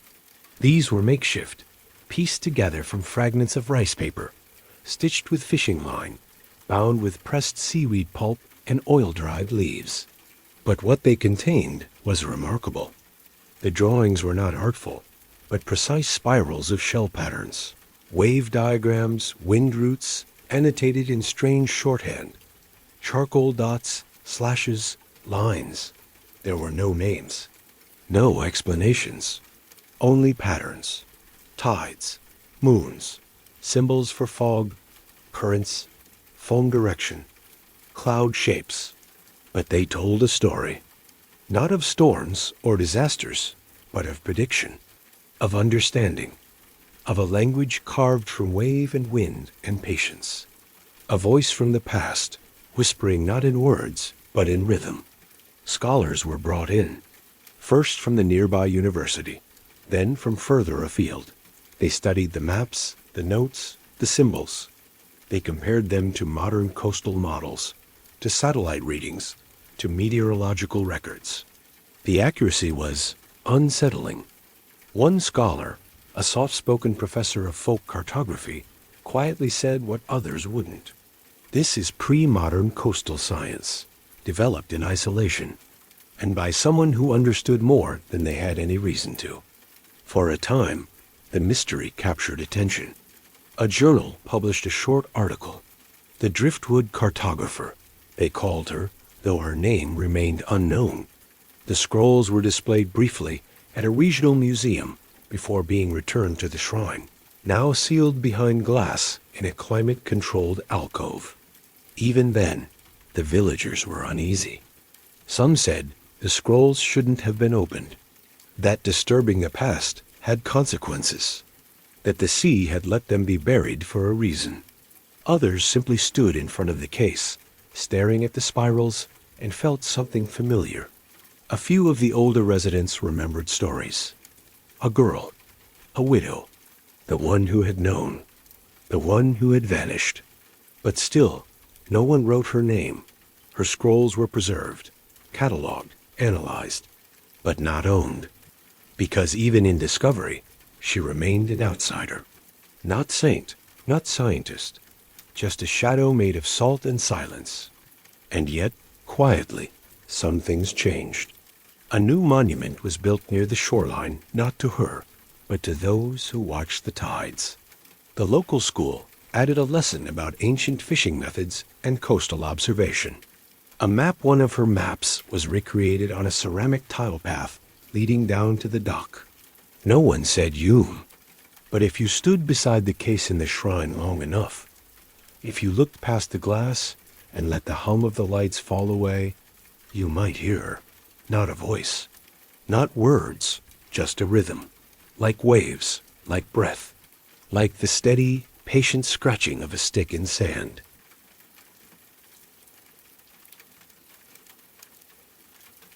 Secrets beneath the sea, Edo period shipwrecks and sea lore, the Shuinsen, state-licensed pirates and forgotten routes.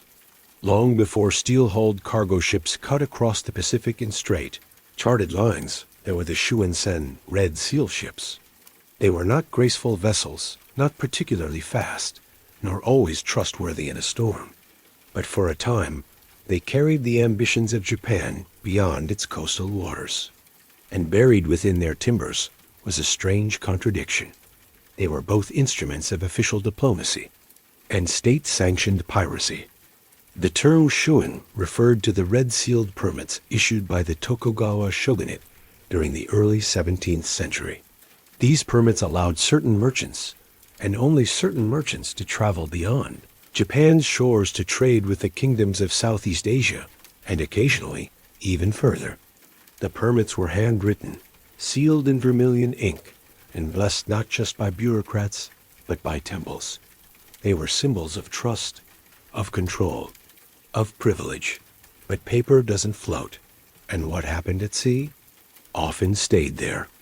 Each Shuin-sen was armed heavily. These weren't simple merchant vessels laden with silk and rice. They were bristling with spears, swords, bows, and cannons of cast bronze. Their hulls were wide and thick, their sails reinforced with bamboo. Crewed by hardened men, half sailors, half soldiers, they were built for danger. Officially, their purpose was trade. Unofficially, they carried power.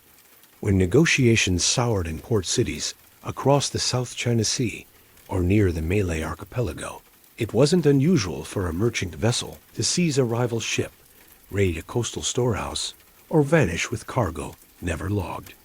These were not accidents. They were quiet strategies, unspoken policies that extended the shogunate's influence without the burden of war. And then, just as suddenly as they had risen, they disappeared. By the 1630s, the Tokugawa regime closed the country's doors. The Sakoku policy, closed country, was enacted. Foreign trade was severely limited. Japanese subjects were forbidden to leave under penalty of death. And the Shuansen? Gone, decommissioned, disowned, their roots erased from records, their captains made silent. But the sea never forgets. Over centuries, fragments of these ships have been found not in neat pieces, but in remnants buried beneath coral and silt, bronze seals encrusted with barnacles, coins from Vietnamese ports, fragments of lacquerware never produced in Japan. Fishermen dredging the sea floor near Kyushu have brought up oddly carved beams, burned and blackened, not from rot, but from battle. In some cases, divers exploring rock shelves along the coast of Shikoku have uncovered sections of hull timber fitted with foreign nail square, not round. These were not fishing boats. They were not coastal rafts. These were ships that had traveled far, fought hard, and vanished with their stories unspoken. What routes did they take?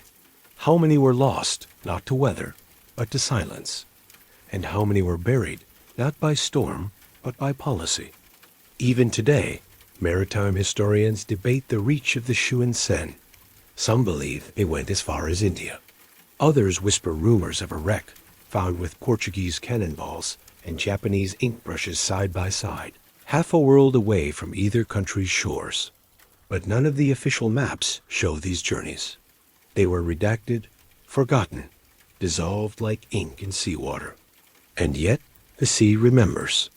Sometimes, when the tide is low and the wind still, old wood groans beneath the surf. A beam shifts. A rusted nail falls loose.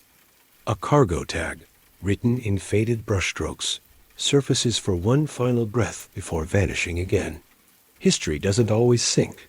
Sometimes it floats just beneath the surface, waiting to be noticed. What the coral covered, recently discovered Edo shipwrecks. Time moves differently beneath the sea. Where on land, wood rots and metal rusts in the open air. Underwater, time wears its own armor. The currents soften. The salt scours. The ocean buries slowly, wrapping its secrets in layers of sand, silt, and silence. It is under this deep, indifferent cloak that many of Edo period shipwrecks now rest quiet, forgotten, and partially reclaimed by coral. For centuries, they were little more than ghost stories. Old fishermen told of strange shadows beneath the waves, of nets snagged on nothing, of sudden drops in the seafloor where the ocean seemed to sigh. But in recent decades, thanks to improvements in diving technology and the slow, careful attention of maritime archaeologists, fragments of these old ships have begun to surface again, not in glory, not in completeness, but as hints, as bones of a forgotten fleet. Off the coast of Tanegashima, south of Kyushu, divers found the ribs of a vessel nestled in a cradle of coral massive timbers, curved like whale bones, fused with pink and yellow growths that pulsed slightly with the tide. The coral had grown over the wood like muscle, preserving its shape but hiding its details. It took days to clear, even a meter of space. Beneath it, they found a bronze fitting a rudder hinge etched faintly with characters in Kanban, the classical Chinese-influenced script used during the Edo period. The name was unreadable, blurred by oxidation, but the pattern matched other finds. Elsewhere, near the Okinawa Trench, pieces of lacquered wood or retrieved shattered panels, once used to line a captain's quarters, still bearing the deep red hue of sakura varnish. Embedded in the grain were tiny sea creatures, now fossilized in place. A small drawer, warped and waterlogged, contained smooth stones from a distant shore, possibly ballast, or perhaps something more ceremonial. In another case, close to the Noto Peninsula, storm erosion unearthed a partial hull just off a coastal cliff. For weeks it was visible at low tide, its outline a gnarled scar against the sand. Within it, archaeologists found rusted tools, fishing hooks, and a single glazed bowl still intact. Its design faded but unmistakably from Arita, a renowned porcelain center of the time. It had been trapped beneath a collapsed mast beam, preserved by compression and cold. What's striking in many of these finds is what's missing. No records match these ships. No logs, no manifests, no surviving registries. It's as if they were scrubbed not just from the shore, but from memory. Why? Some suggest these were Shuansen ships that sailed beyond the permitted routes, lost in forbidden waters during the Sakoku years, when even speaking of foreign shores became a risk. Others believe they were smugglers, hiding their purpose from both government and neighbor, carrying contraband or secret cargo ink, iron, medicines, silks goods too valuable to declare. And yet, each wreck tells its own quiet story, not with words, but with details. A coin lodged in a plank, a kettle blackened by fire, a charm wrapped in waterproof cloth, tucked beneath a mast post worn by touch, but still bearing the figure of Ebisu, a smiling god of fishermen. Even the coral tells tales. Biologists examining the wrecks found that the coral structures surrounding them are different from the reef's nearby, denser, slower growing, richer in certain minerals. The wood of the Edo ships, it seems, fed them. The bones of human ambition became the roots of new life. The dead became foundation. And so, what was buried has become part of the landscape. These ships do not rise from the sea. They blend into it, become it. History, in this way, becomes less of a monument and more of a tide pool shifting, reforming, visible only when the conditions are right. And in the coral's hush, the ship still floats. Not above the waves, but beneath memory, burial, or offering. Underwater shrines and anchored ghosts. Beneath the clear, shallows off certain Japanese coasts often, near rocky inlets or narrow straits, divers sometimes find strange things. Not shipwrecks, not sunken treasure, but small, carefully arranged stones, sometimes in rings, sometimes in lines, sometimes placed before a simple wooden beam wedged into the sand. At first glance, they seem natural. Discarded ballast, perhaps, debris pulled out to sea. But upon closer inspection, something changes. A flat stone is carved not with kanji, but with an old symbol, a fishhook crossed with a rising wave. A wooden plaque has been bound to a post with twine that, though frayed, clearly once held intention.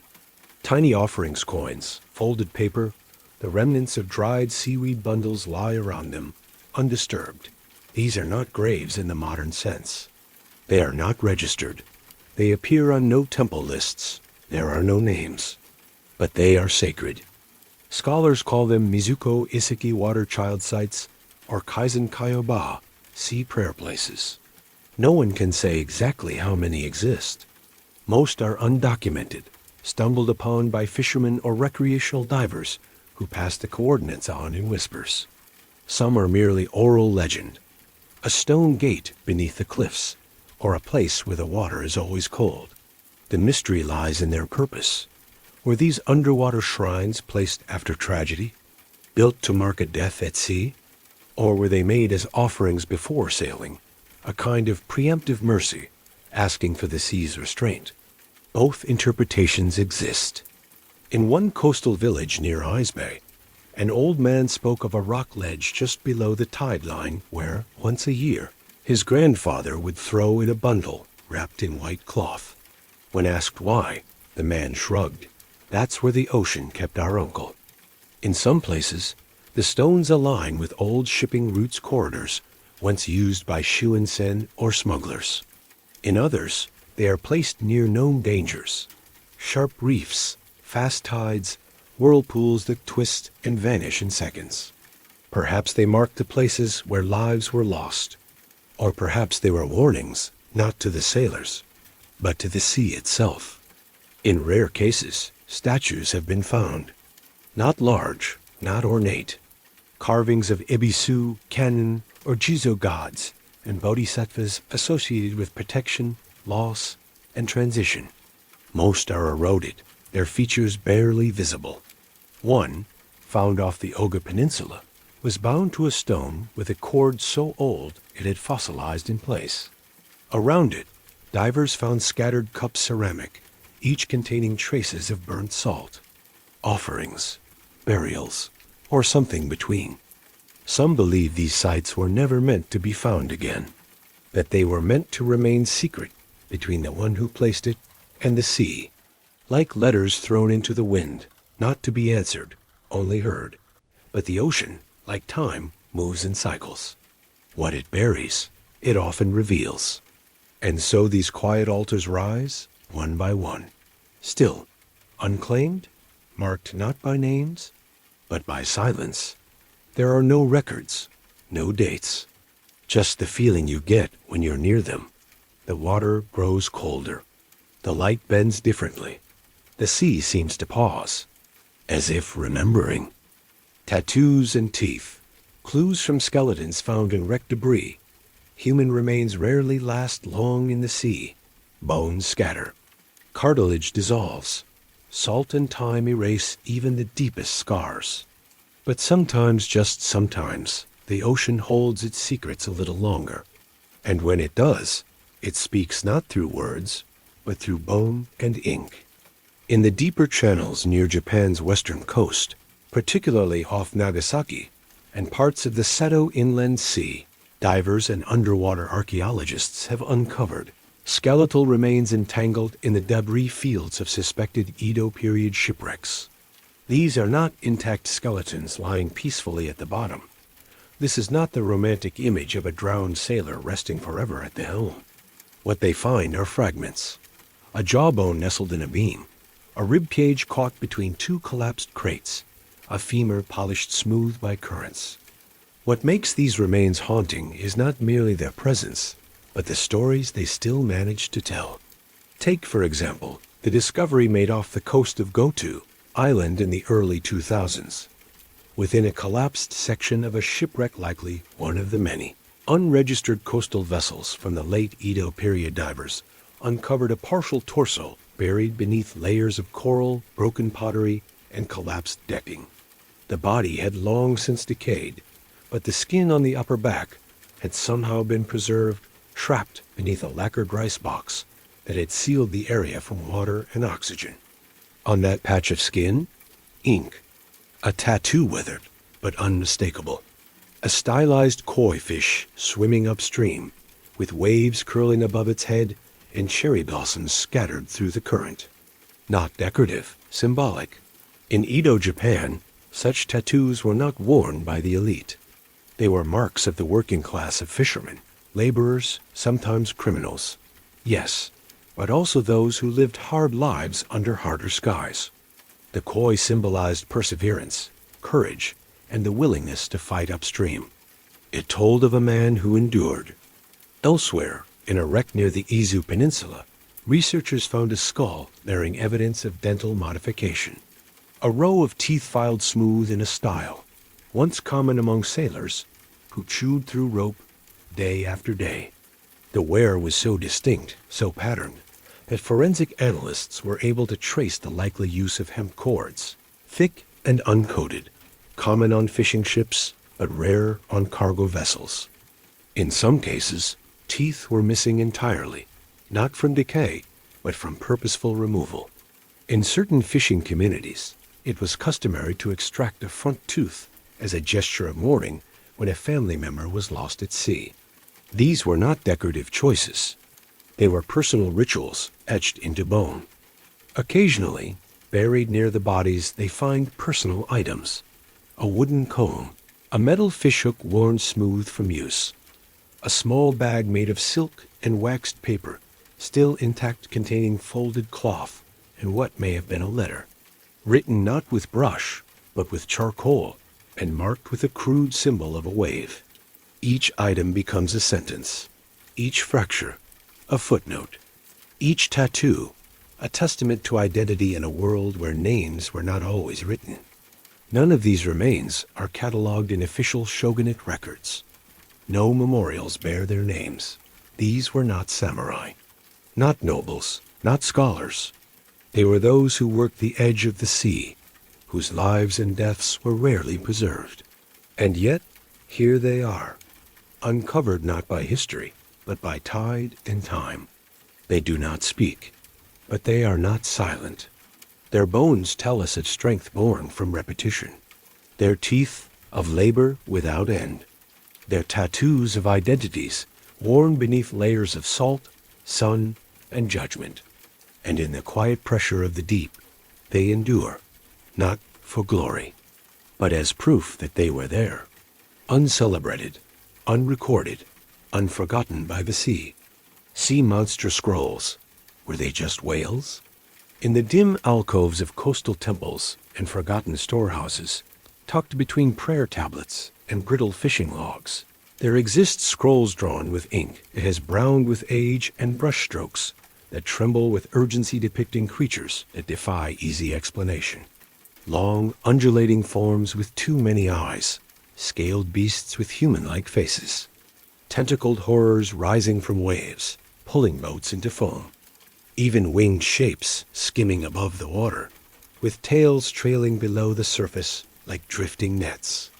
These are the Yumabuzu, the Isoona, the Amakudari, sea monsters, spirits, myths, or maybe just maybe something else.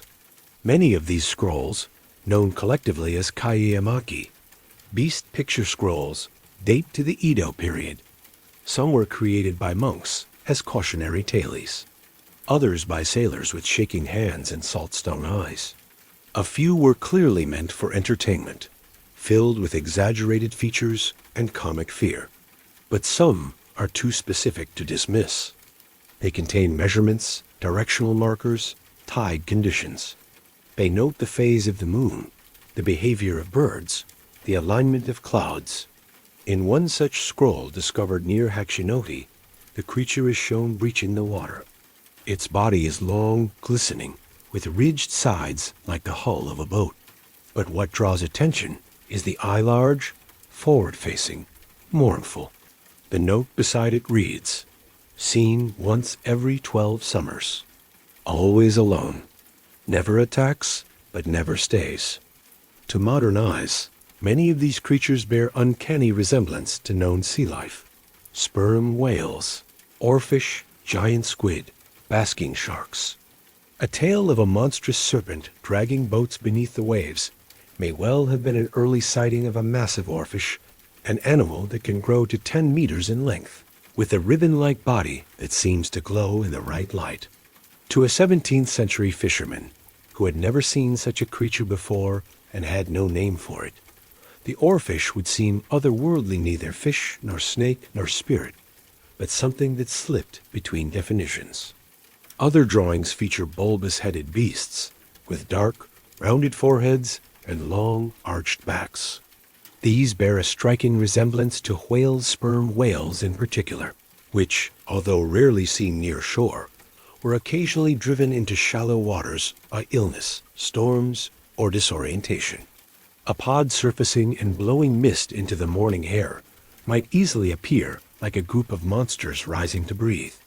Still others describe shrieks from the waves, howling like women in mourning. Modern science points to the eerie vocalizations of whales and dolphins, which bounce off cliffs and boats, transforming into cries in the still air of night. But while biology offers answers, The scrolls themselves never quite lose their mystery, because they aren't written as fiction. They aren't framed in jest. The brushstrokes are careful, the observations deliberate, the fear palpable. For the people who drew them, these creatures weren't cryptids or curiosities. They were warnings, manifestations of a sea that could never be trusted. And they weren't always feared for their violence. Sometimes the monsters were seen as omens of poor harvests, of storm seasons, of death. One scroll speaks of a whale-like beast with silver eyes that surfaced for a single hour, then disappeared, after which the village experienced 3 weeks of starvation due to empty nets. The creature was named Namaru, the liquor. It never harmed a soul, but it changed the weather. Even now, marine historians debate the scrolls. Some dismiss them as folklore. Others see them as vital evidence of pre-modern observational science. The earliest, attempts to document rare phenomena using metaphor as a vessel for understanding. Perhaps the truth lies somewhere in between. That a whale in strange light becomes a ghost. That a squid pulled half from the waves becomes a demon. That awe, mixed with fear, becomes a monster. And that these monsters, whether real or remembered, still live somewhere in the depths. Not necessarily in the water, but in the mind of those who know how easily the sea forgets what it shows.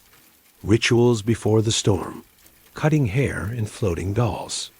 In a village where the sky could darken without warning and the sea could rise without mercy, people developed rituals not out of superstition, but out of necessity. These were not performances. They were protections. Quiet gestures passed down from grandmother to mother to daughter, whispered before dawn, repeated with hands that trembled not from fear, but from memory. Because storms in Edo period Japan were not merely weather. They were entities, spirits, warnings come to life.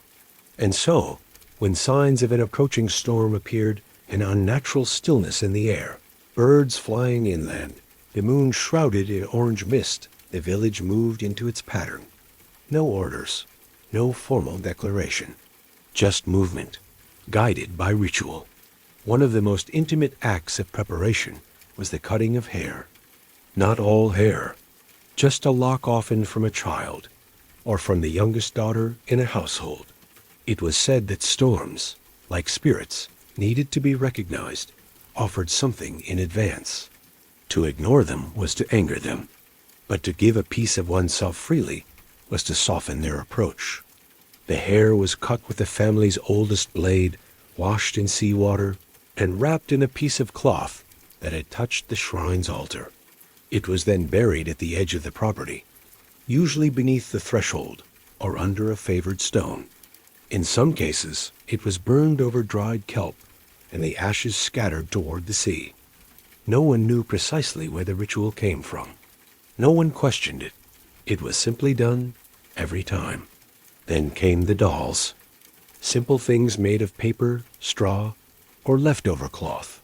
Shaped like girls, mostly. Sometimes shaped like boats. Their faces were drawn with minimal strokes. 2 black dots for eyes, a faint curve for a mouth. Nothing too expressive. Too much detail was said to trap the spirit. Too little, and it wouldn't know where to go. These dolls were never toys. They were called Hitagata human shapes, and they were used to carry burdens. Each member of a household would breathe over their own doll, whispering whatever fear they carried. Protect my brother. Keep the roof from breaking. Let the sea take the doll, not my father. The dolls were then placed on small wooden planks, tiny rafts woven from pine twigs and tied with thread. At dusk, just before the storm was expected, the rafts were carried silently to the shoreline. Children were not allowed to speak during the procession. Even the adults walked with eyes lowered. One by one, the rafts were set into the rising tide, the dolls facing out toward the horizon. They bobbed awkwardly in the surf, turning as if uncertain, before catching the current and drifting out. No one watched them for long. It was considered bad luck to see your own wish disappear. Instead, The villagers turned their backs and returned home in silence. Sometimes the storm came anyway. Sometimes it didn't. But regardless, the ritual was repeated. Because the act itself, cutting the hair, folding the doll, whispering into paper, was a way of admitting something unspoken, that they were powerless. And that powerlessness had its own kind of grace. Not surrender, but respect. Some of these dolls had been found centuries later tangled in seaweed, pressed into crevices, preserved in driftwood caches along remote shorelines. Their paper has softened, their ink faded, but traces remain. A smudge of charcoal, a bit of red thread, a faint salt stain in the shape of a fingerprint. And those who find them do not touch them, because even now, the sea still listens. Hidden smuggling routes beneath fishing rights. On the surface, Edo period fishing villages appeared orderly regulated by the local magistrate, structured around shared resources, and governed by coastal fishing rights assigned to families or cooperatives. Each stretch of shore, each cove and inlet belonged to someone. Disputes were resolved through council or ritual. The sea, like the land, was mapped in unseen boundaries. But beneath this structure, something else swam, quietly, steadily. Unseen unless you knew where to look. Smuggling. Not the swashbuckling piracy of the Western imagination. No dramatic raids. No high seas battles. This was slow, careful, domestic smuggling woven into the rhythms of fishing life so tightly that it became indistinguishable from survival. Fishing rights were sacred. To fish in another family's territory, even by accident, was a serious offense. But the sea was fickle, and so were the needs of the people. When catches ran thin, or when storms destroyed boats and nets, desperation gave birth to quiet innovation. Certain families, especially those with no sons, no land, or too many mouths to feed, began to stretch the rules. At night, small flat-bottomed boats would leave without lanterns, guided only by starlight and the memory of tides. They wouldn't carry fishing gear.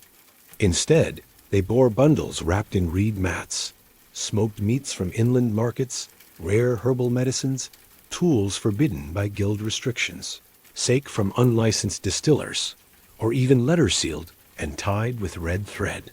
The routes they used were not random. They followed the currents carefully, past reefs that looked impassable to outsiders, through mangrove swamps where no patrol boat would follow, beneath the bluff with the shrine that only the oldest women still tended. These were not merely geographical routes. They were cultural shadows, passed from father to son, aunt to niece, wordlessly. A rope tied in a certain way. A chant sung with one word deliberately changed. A trail of oyster shells crushed beneath a boat landing signals, signs, soft maps in a world with no ink. Sometimes the smugglers operated under the guise of fishing rights. A family might claim to be moving crab pots or mending nets in a shared tidal pool. In reality, they were digging up sealed clay jars buried in the mud, left there weeks before by another village upstream. In especially clever cases, the contraband was hidden inside fish themselves. Large carp or flounder would be gutted and filled with dried goods, then sewn shut and repacked with salt. To an inspector's eye, it was just another load bound for the market. To the buyer, it was a delivery of silk thread or foreign coins or a folded manuscript one that might carry poetry, medicine recipes, or banned political thought. And yet, this underground economy was not always criminal in the modern sense. It was often tolerated so long as it remained invisible. The magistrate might receive a sudden gift of rare sake. The patrol boats might be mysteriously undermanned on certain nights. The shrine might find its offering box unexpectedly full, because everyone knew the sea gave, but not always enough, and the land demanded more than it ever returned. In this tension, the smugglers thrived. They were not rich, they were not powerful, but they were resourceful. They read the sea like a letter. They moved between lines. They knew how to hide without disappearing. Today, little physical evidence of these routes remains. A hollowed-out rock that once held rice paper messages. A boat slipped so narrow it could only be used during certain tides. A half-buried jar, sealed with pine resin, found decades later with nothing inside but the faint scent of camphor and ink.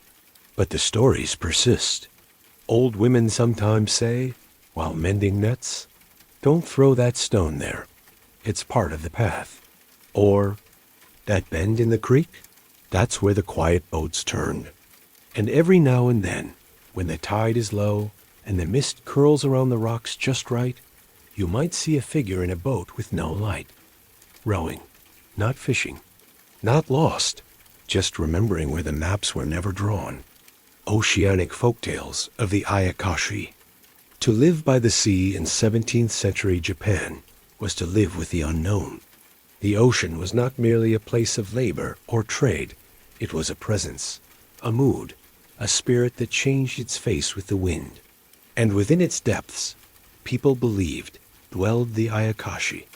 Ayakashi was not a single creature, but a word that gathered many things beneath it: yokai, ghosts, shapeshifters, lost souls, sea witches, and strange beings that hovered at the line where sea met sky. If the forest had its spirits, the sea had its secrets, and it kept them well. Every village had its own versions of Ayakashi, and every family knew the warnings. Don't whistle on the water. Don't look too long at the moon's reflection. Don't pick up the seaweed that washes ashore in the shape of a hand. And above all, never fish after midnight, no matter how calm the tide.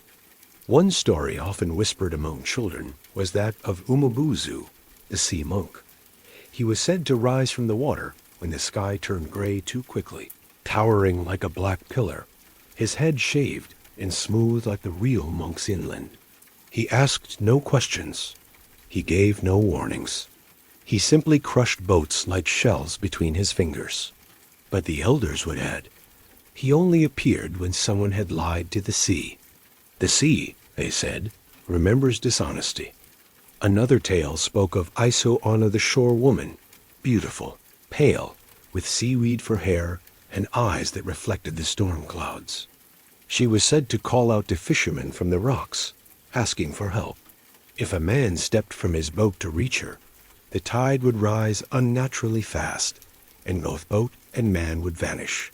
She was not evil, the villagers claimed, only lonely.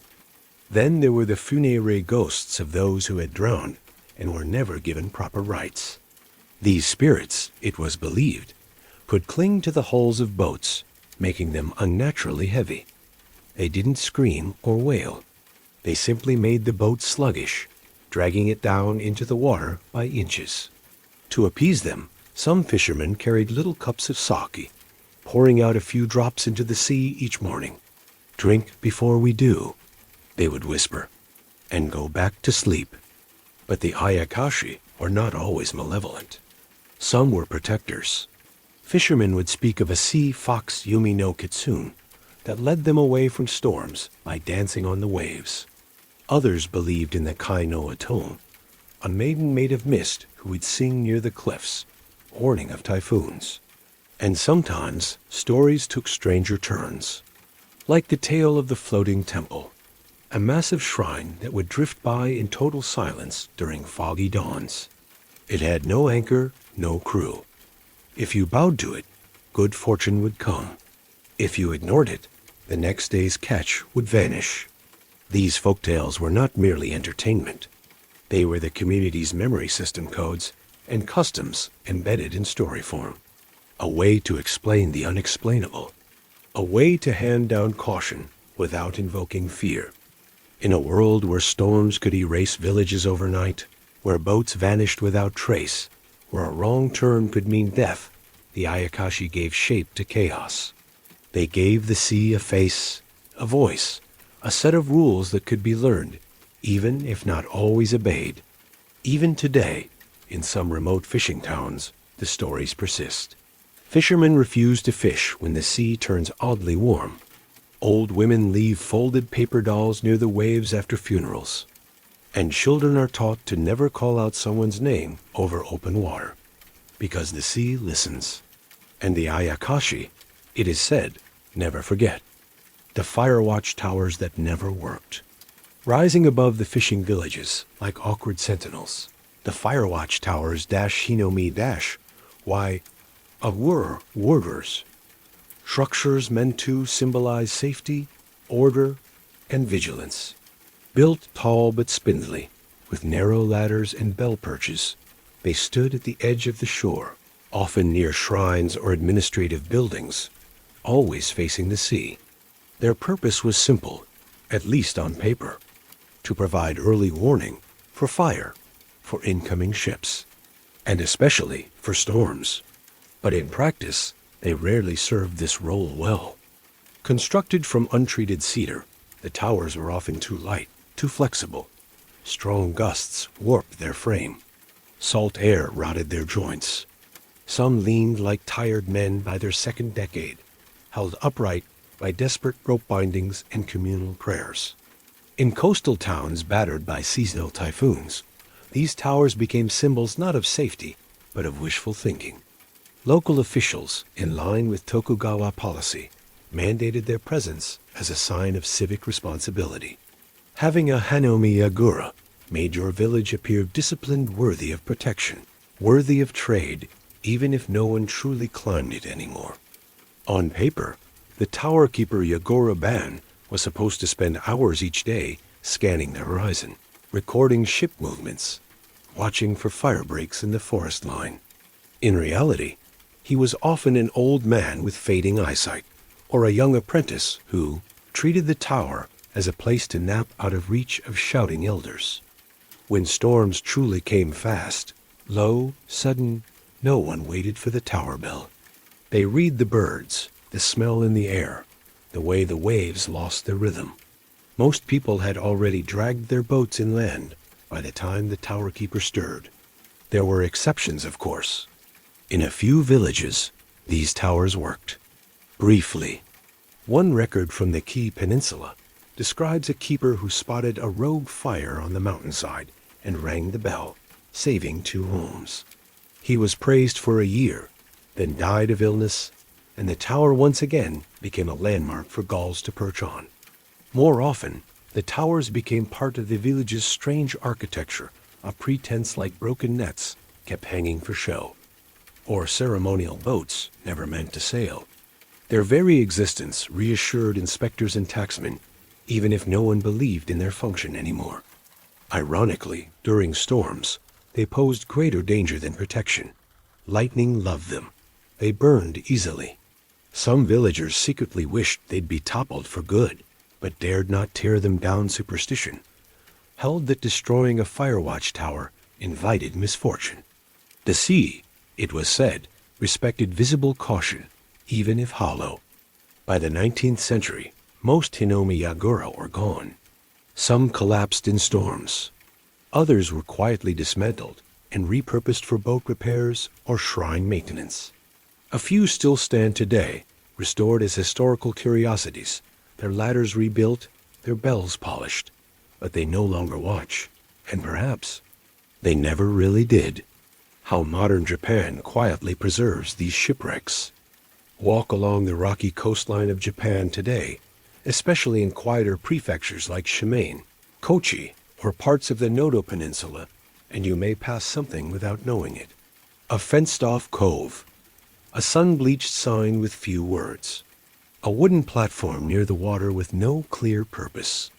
You might assume it's a scenic overlook, or perhaps a shrine to a local deity. But sometimes, beneath the waves just beyond that quiet bend, lies the hull of a ship not seen in full for 300 years. And the sign? It simply reads, "Please do not disturb the seabed." Japan does not trumpet its underwater heritage loudly. There are no theme parks dedicated to sunken vessels. No big museums devoted to Edo-era wrecks.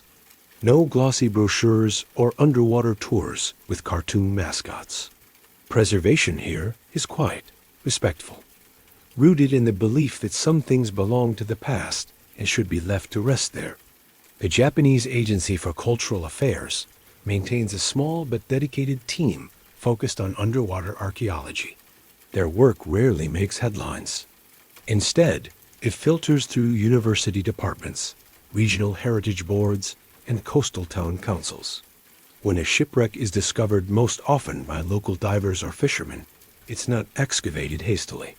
There is no rush to retrieve relics. Instead, the area is surveyed gently, slowly, often over years. The guiding philosophy is preservation in place. Disturb as little as possible. Document everything. And above all, respect what the sea has chosen to hide. In cases where storms or erosion threaten to expose the wreck, protective measures are taken. Weighted mesh may be used to stabilize shifting sediment. Coral growth is left intact unless it endangers the structure. Artifacts, if removed at all, are treated like family heirlooms. Cleaned by hand, recorded meticulously, and often returned to their place of rest. But just as often, nothing is moved. Some shipwrecks are never even publicized beyond academic circles. Locals may know. Elders may speak of the old boat bones beneath the rocks, but there is no fanfare, no press release, just quiet knowledge that the past lies beneath them, slowly softening into sand. One reason for this understated approach is spiritual. The sea, in Japanese culture, is not a resource to be conquered. It is alive, sacred, unpredictable. Shipwrecks, especially those with human remains or personal belongings, are often treated as cemeteries. To disturb them without proper ritual is unthinkable. In some communities, Buddhist priests are brought to the site each year to offer sutras over the water. Another reason is humility. These ships are not always symbols of triumph. Many were lost due to error, miscalculation, or simple bad luck. They carried salt, sake, rice, but also sometimes smuggled goods, forbidden texts, or stories best left untold. To preserve them is not to celebrate them. It is to acknowledge their place in the rhythm of history. Today, a handful of shipwreck-related exhibits exist usually as part of regional museums. Carefully preserved planks, anchor stones, waterlogged scroll fragments, dried and kept behind glass. But these are the exceptions, not the rule. Most of the wrecks still sleep, beneath seaweed beds, within tidal caves, under coral that has grown like ribs over their beams. They are not secrets, but neither are they spectacles. They are, in the truest sense, left alone, and in that stillness preserved.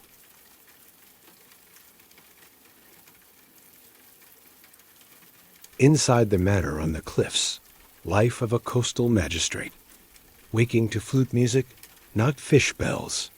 High above the nets and boats, where the morning mist did not cling to skin, but hovered gently like breath on silk. The coastal magistrate rose not to the sound of clanging bells or shouted names, but to the delicate sound of a shakuhachi flute, echoing softly down a lacquered hallway. This was not an alarm, but a summons of stillness. The flute player, a young retainer trained in both music and manners, played each morning from a hidden alcove beside the sliding door to the magistrate's sleeping chamber. The melody, slow and breathy, was not meant to rouse so much as to smooth the boundary between sleep and wakefulness. It was part of the rhythm of elite life, quiet, composed, controlled. Within the manor, there was no rush. While down in the village, the fishermen had already been awake for hours wringing seawater from their sleeves and tying their fingers in rope. The magistrate remained wrapped in cotton layers, listening to the shifting cadence of the sea below and the distant crackle of morning fires being lit outside his estate's stone walls. He slept not on straw mats laid over wood, but on layered futons, thick enough to mask the draft that crept in from the coastal air. Silk coverings embroidered with waves and pine trees were changed seasonally. His sleeping robe, dyed indigo and lined with fine hemp, bore his family crest, 3 white waves arranged in a spiral, a symbol of authority. a reminder of lineage. Outside his chambers, servants moved without making sound. Floors were cleaned with cloths wrapped around their hands to prevent creaking. Breakfast was prepared not in clanging pots, but in ceramic steamers that hissed gently over charcoal. A simple bowl of rice, fresh miso soup with coastal greens, and grilled mackerel laid beside pickled plum and mountain yam. Nothing excessive, yet each item arranged with care, down to the angle of the chopsticks. Unlike villagers, who rushed to eat standing or crouched, the magistrate would take his first meal seated before an open screen, overlooking the ocean. It was a moment of contemplation, of viewing the same sea others faced yet from such a different world. He would often compose short verses, sometimes murmured aloud to no one. Salt wind below me, nets rise, roofs drip. But here the tea waits warm. His responsibilities for the day were already arranged. Letters to be sealed, petitions to read, border disputes to judge. But for this brief hour, life remained untouched by conflict. The soundscape was curated flute, wind rustling pine needles. A bird call answered by distant gulls. No cries, no hammering, no gutting of fish. This morning's stillness served a purpose. It reminded the magistrate and those who lived within the manor of their position. Separate, above, responsible. It reinforced the delicate balance of power, not enforced with harshness, but maintained through ritual and removal. He did not need to call for anything. A look would do. A silence would signal dismissal. The magistrate's world was one of gestures, not noise.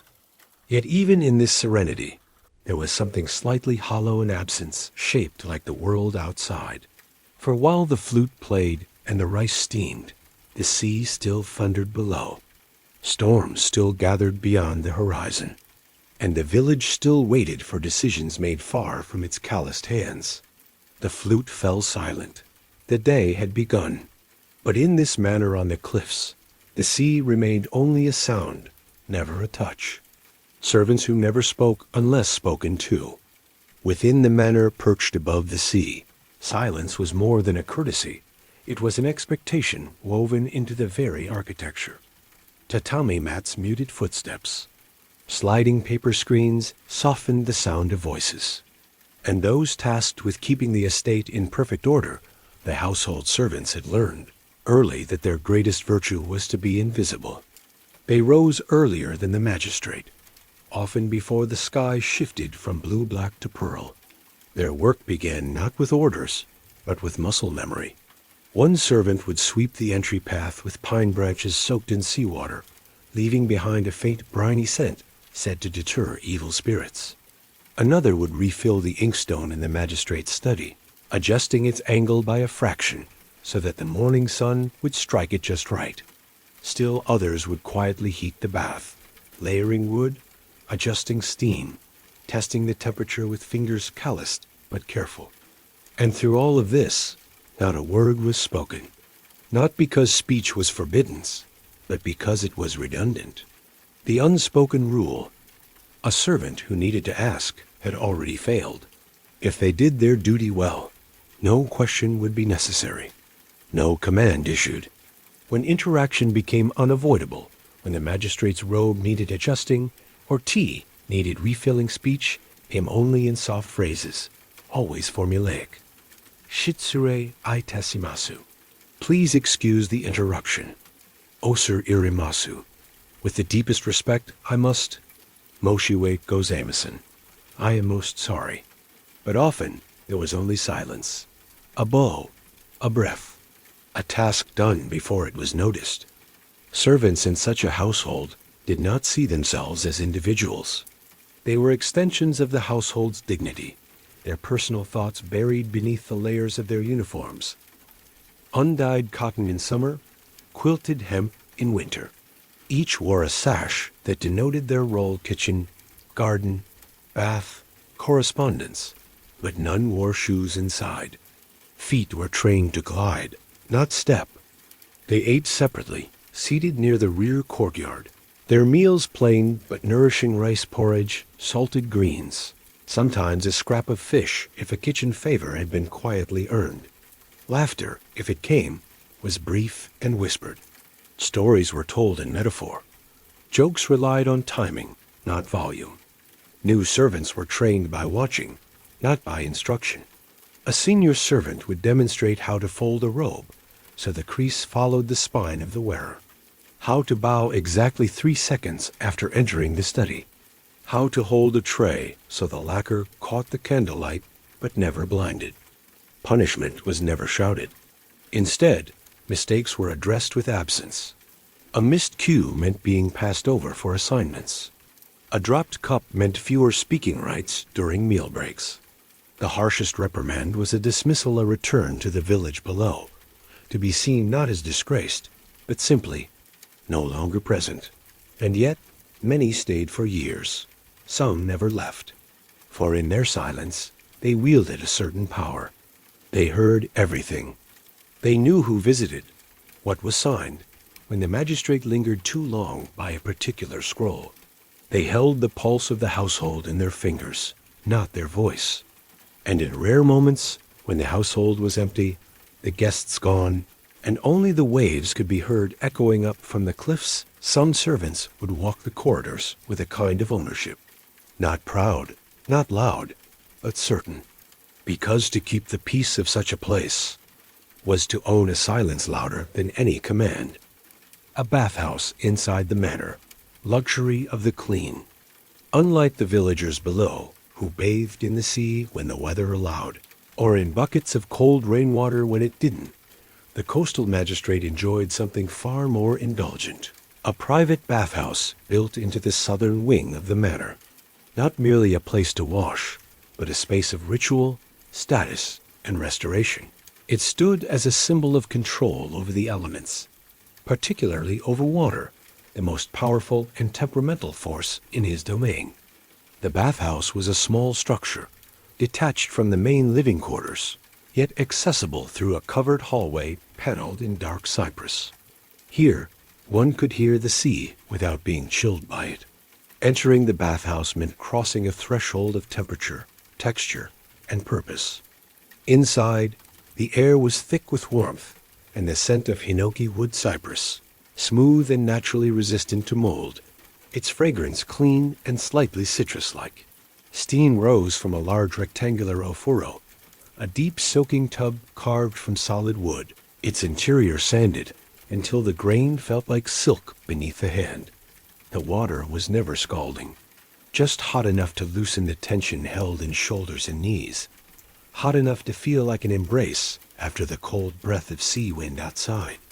Attendants would have prepared it hours before the magistrate arrived. Firewood lit in a stone furnace behind the bathhouse wall slowly warmed a concealed iron tank. Pipes rare for the time, made of hollow bamboo, channeled the hot water into the tub. On colder mornings, the floor stones were heated with smaller fires, so the magistrate's bare feet would never meet chill. But before soaking came purification. The magistrate would sit on a low wooden stool beside the tub. A servant, head bowed and eyes lowered, would offer a ladle filled with water, poured slowly over his back and shoulders.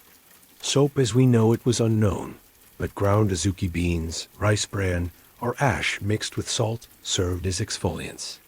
His skin was scrubbed not for hygiene alone, but to restore harmony, both bodily and spiritual. Silence was essential. No words passed during the bathing process.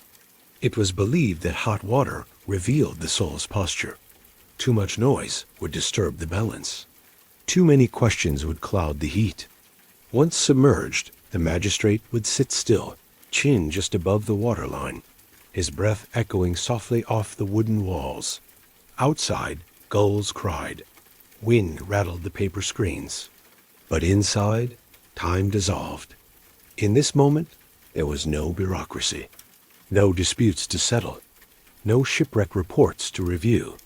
Only heat, water, and the slow return of breath to a deeper rhythm. On occasion, a guest might be invited to use the bathhouse. An inspector from Edo, perhaps, or a monk with high standing. Such occasions called for the replacement of the entire bathwater. Even the stones would be lifted and turned, their undersides washed with salt to prevent contamination, physical or spiritual. Towels were made of thick hemp, softened by years of washing. They were warmed and folded precisely, handed to the magistrate with both arms extended. After drying, he would don a fresh yukata, its fabric scented faintly with camellia oil and folded so the crest of his family showed just above the nape of his neck. A bath did more than cleanse the body. It reaffirmed hierarchy. In a society where purity was a virtue and filth a marker of class, to bathe daily alone, in private, with heated water, was a quiet luxury few ever knew. And while the villagers below still shivered beside fire pits, rubbing seawater from their calves with cold hands, the magistrate returned to his study, warm, fragrant, and composed. The sea had not touched him. Not that morning, not ever. The paper wall office where lives were decided. At the heart of the manor, behind a simple corridor flanked by sliding doors and carefully trimmed bonsai trees, sat a room no larger than a fisherman's hut, yet heavier, with consequence, than any boatload of tuna. This was the magistrate's office, the place where scrolls replaced nets, and where the pull of ink decided the fates of the living. Its walls, thin as breath, were made of shoshi paper, translucent, delicate, a gentle boundary that separated power from the world beyond. Step inside, and you'd find an austere setting. A tiny floor stretched edge to edge, meticulously swept and rotated every moon cycle to ensure even wear.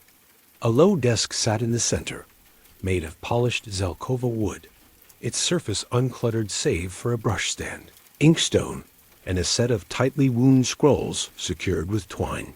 Behind it, cushions were stacked precisely, each one compressed slightly more than the one beneath, revealing how many years the magistrate had leaned into them, deciding fines, resolving disputes, delivering justice.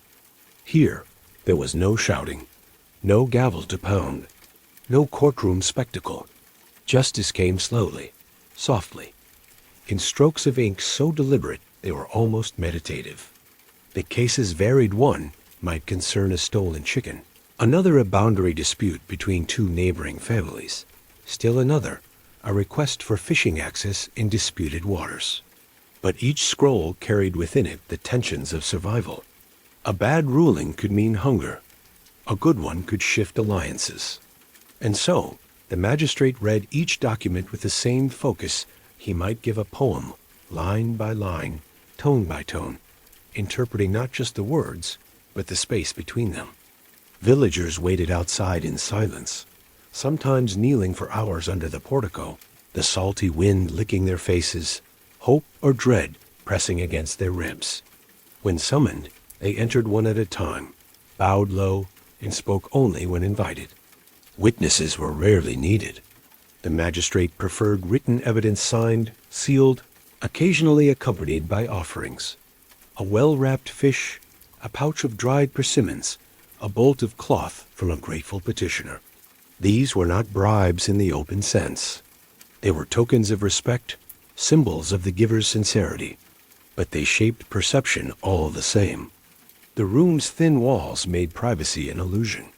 Servants could hear every word from the hallway. So could the wind, and perhaps the sea itself. And yet, within the office, a strange intimacy reigned. The paper softened everything, voices, gestures, emotions. Even anger here felt padded, like trying to strike through snow. Occasionally, there were punishments to issue, minor thefts, acts of defiance, violations of curfew. But even these were delivered with cold ceremony. The magistrate's brush would dip into ink, and with 5 strokes he might condemn a man to 10 lashes, or a week of confinement, or banishment from the village for a season. He rarely looked up when delivering such news. His eyes remained fixed on the scroll, because once written, the word was final. And so, beneath the weight of bamboo blinds and beside the flickering light of oil lamps, decisions were etched into rice paper papers that would be bound and stored in cedar boxes, their ink fading but never forgotten. Outside, life went on. Nets were mended, salted fish dried in the sun. But within this small, quiet chamber of paper and breath, the village's bones were shaped, not by sea or storm, but by the quiet scrape of a brush against parchment, sipping plum wine while judging drowning deaths. By mid-afternoon, when the sun was warm enough to turn the sea below into sheets of silver, and the gulls had grown quiet from their morning hunts, the magistrate often took to the west veranda of his manor, a narrow, open space overlooking the coast, shielded by a low awning of carved cedar. Here, beneath the filtered light, and with a soft cushion beneath him, he would sip Umeshu plum wine poured into a thin ceramic cup that had been in his family for generations. It was a moment of pause, a performance of leisure. And yet even here, judgment followed him. The sea, visible from this height, offered a curated calm glimmering waves, gentle sway, boats rocking far below like insects skating across a mirror. But its beauty belied the quiet ledger of lives it claimed. A boy swept from the rocks, a father who failed to return before the storm, a fisherman tangled in his own net. And when these tragedies occurred, and they occurred often, the magistrate was the one expected to decide what happened next, not whether they lived or died. By the time the bodies were brought up the cliff path, that much was known. But whether it was accident or fault, whether compensation was owed or guilt assigned, whether a family could keep its fishing rights or lose them, the irony was never spoken aloud, that while families sobbed and recounted their final sightings beside a smokehouse or shrine, the man they sought for justice sat sipping something sweet and chilled, watching the same sea that had taken their kin. The ritual was always the same. A retainer would kneel beside him, laying out the day's reports on a small bamboo mat. The names of the dead were written in red ink. Descriptions of the incident followed. In the margins, family ties, known debts, standing in the village. The magistrate would take a sip, then pick up the brush. Was he alone? Were there clouds? Was there sake found in the boat? Each question was gentle, not accusatory. Each answer mattered. If a man drowned while fishing during a typhoon warning, his death might be ruled negligence, and his family could lose their fishing license, passed instead to another household. If a boy fell while playing unsupervised, the burden might fall on the mother. If the victim had been drinking, and witnesses whispered as much, it could change everything. Compassion turned to disapproval with a single sigh. No public court, no appeals, just a signature, a ruling, another scroll sealed and placed into the cedar archive. Sometimes the decisions were merciful. A grieving widow allowed to keep her husband's berth. A death ruled act of sea rather than act of man. But even mercy was calculated, tempered by the village's needs, the season's yield, the fragile balance of power among fishing families. And always, always, the cup remained nearby. Not a gesture of callousness, but of separation. The magistrate did not weep with the villagers. He did not attend funerals. His role was to stay dry, even as others drowned. He could not afford grief, only judgment. And so, above the roar of the surf and the sting of brine in the air, the decisions continued. Sips of wine, strokes of ink. One man's calm against another man's storm. Meetings with the shogun's inspectors.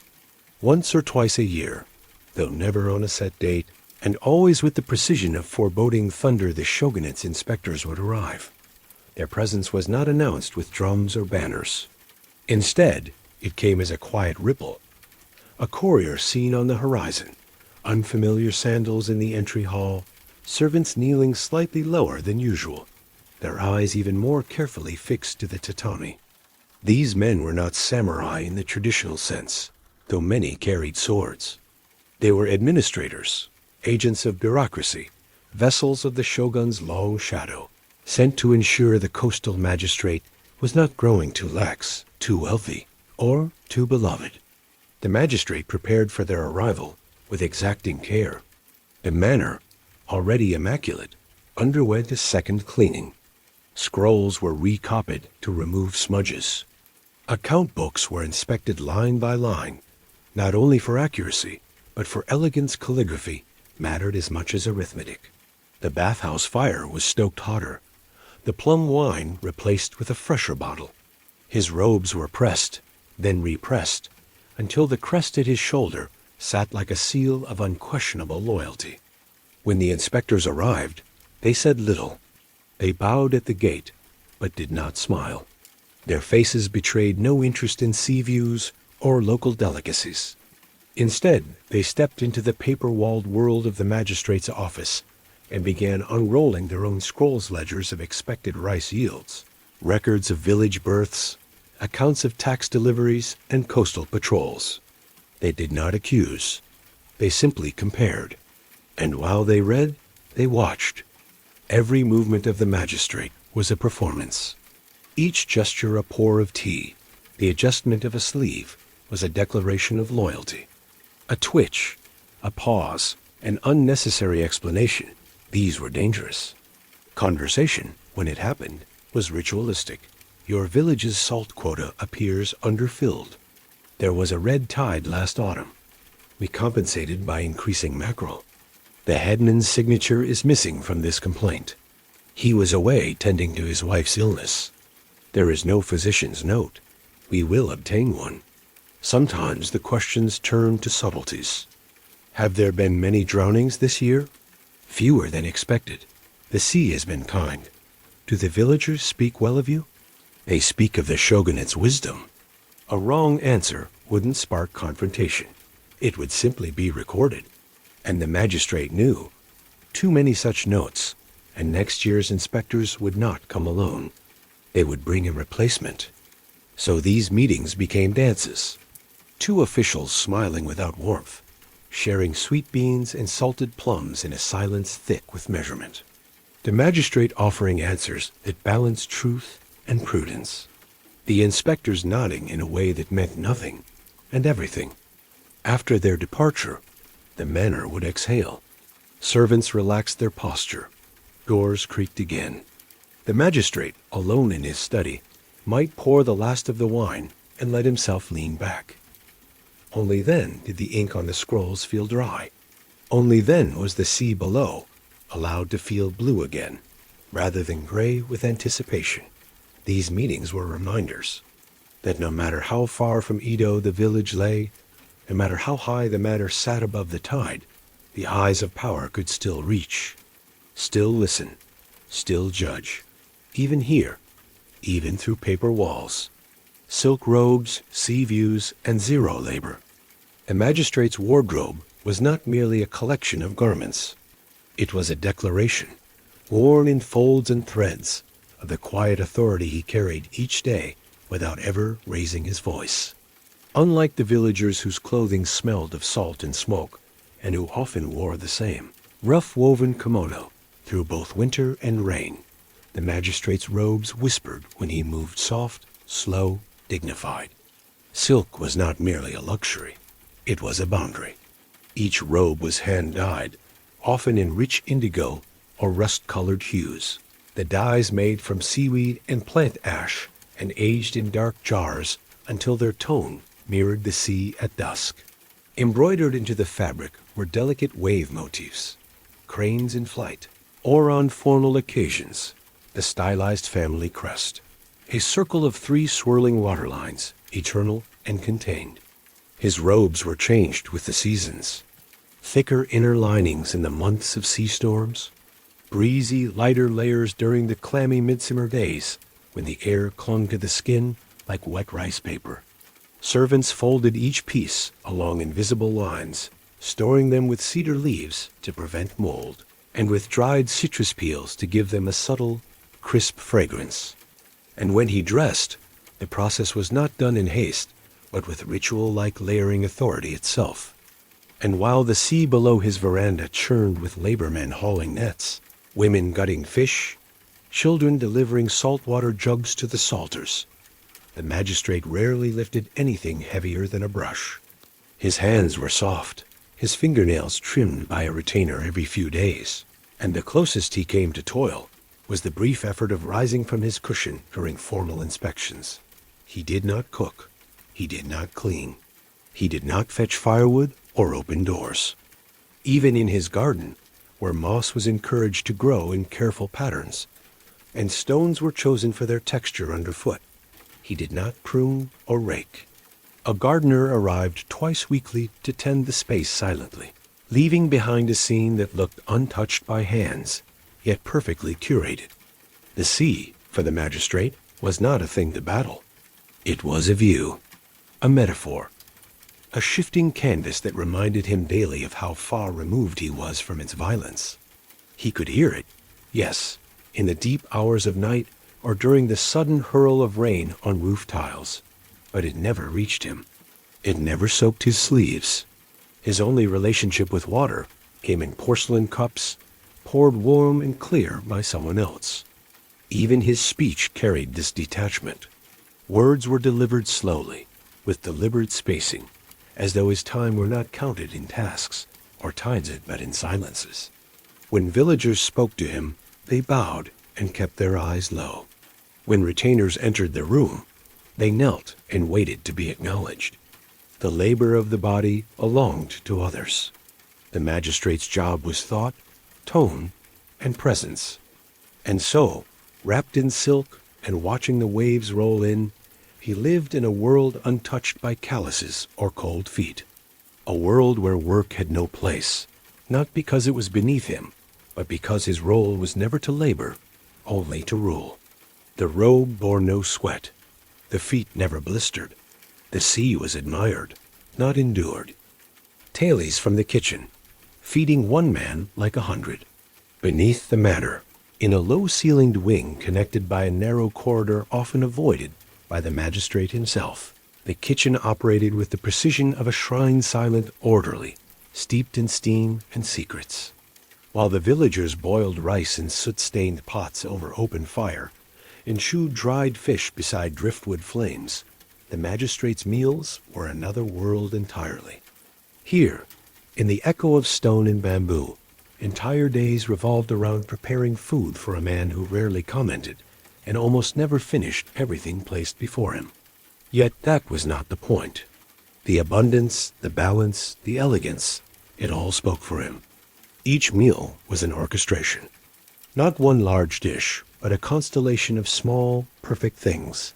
A single sardine glazed with sweet soy and yuzu peel. 3 pickled plums nestled in a ceramic bowl like precious stones. A folded omelette with dashi broth still steaming within. Mountain yam grated so finely it looked like snow on porcelain. And always rice pearled and slightly sticky, measured to the grain and served in a lacquered bowl with a lid that clicked like a punctuation mark when closed. The kitchen staff knew the magistrate's tastes not because he had ever declared them, but because memory and observation passed like recipes quietly, generationally. The fish was not served on stormy days, when the scent might remind him of death. The tea was not steeped too hot in summer, lest it clash with the afternoon heat rising from the veranda. A tray with too many sour notes was considered unlucky. A meal without visual symmetry could invite displeasure. Every dish came with meaning. Color mattered. Texture mattered. A radish cut into a chrysanthemum shape was not merely garnish, it was seasonal reference. A sprinkle of sesame hinted at earthiness, grounding. A curl of seaweed on a bowl's edge referenced the coast, but gently, respectfully, without evoking the labor of those who harvested it. Meals changed with the lunar calendar. On festival days, machi colored with mugwort or sweet red bean paste was prepared and stacked in odd numbers for balance. During the summer, chilled noodles were served coiled like shells. In the winter, hot soup with mountain herbs steamed beneath lids carved with motifs of cranes and pine. And always, there was more than he would eat. Always enough to suggest prosperity. Leftovers were not wasted. They were passed down, carefully repurposed for retainers, then staff, then servants. Even the rice used to clean pans was dried and reused as starch paste for repairing scrolls. Nothing left the kitchen without intention. But behind this elegance was labor endless, silent, hidden. Young assistants woke before dawn to soak beans, scale fish, knead dough. Wrists blistered from turning skewers over hot coals. Hands froze in washing stations fed by hillside springs. And the head cook never addressed by name, only by title oversaw it all, with an eye that could detect an overcooked dumpling from across the room. They never heard thanks. They never saw the magistrate's face. But they fed him as if he were 100 men, not because he required it, but because the ritual of nourishment sustained more than his body. It sustained the image, the stillness, the separateness. In every grain, every garnish, was the quiet truth of a house that did not move, but required hundreds to keep still. Poems written about waves while ignoring the poor. In the polished stillness of the magistrate's study, where the faint fragrance of camellia oil lingered on scroll cases, and where no dust dared settle on the ledges, poetry was more than a pastime. It was a mirror of status. It was here, surrounded by inkstones, brushes with weasel hair tips, and the careful click of porcelain brush rests, that the magistrate would spend long afternoons composing verses about the sea. Not the sea that fed the village, not the sea that swallowed children, husbands, and boats, but the poetic sea. The sea as metaphor. He would sit for hours, unhurried, composing in quiet syllables. A wave breaking upon distant rocks could be likened to longing. A lone gull drifting beyond the headland might stand in for isolation. The moon reflected on brine became the symbol of impermanence. Each line followed the traditional waka-form 5, 7, 5, 7, like the breath of a man untouched by urgency. The gull does not ask why the shore forgets its name, just drifts with the mist, as I too forget hunger, and my ink dries in silence. Outside, that same sea frothed with the daily violence of labor. Villagers, sunburnt and underfed, returned with broken nets and too light catches. Children shared one rice ball among 3, and old women with twisted backs carried baskets of seaweed over slick, barnacled stones. They did not speak in poetry. They spoke in sighs and groans, in aching joints and empty bowls. But from the high walls of the manor, these sounds were muffled, transformed, in the magistrate's ears, into something distant and abstract, like the wind, like the rustling of bamboo in winter. He did not write about taxes raised after a bad harvest. He did not write about the girl who lost 3 brothers to the sea. He did not write about the man found face down in the tide, his fishing license clutched in cold fingers. These were not poetic subjects. They lacked elegance. Instead, his verses drifted toward the aesthetic, the distant. He composed odes to the elegance of rust-colored seaweed on rocks, to the gentle arc of seagulls, to the way mist rolled across the cliffs like a hesitant guest.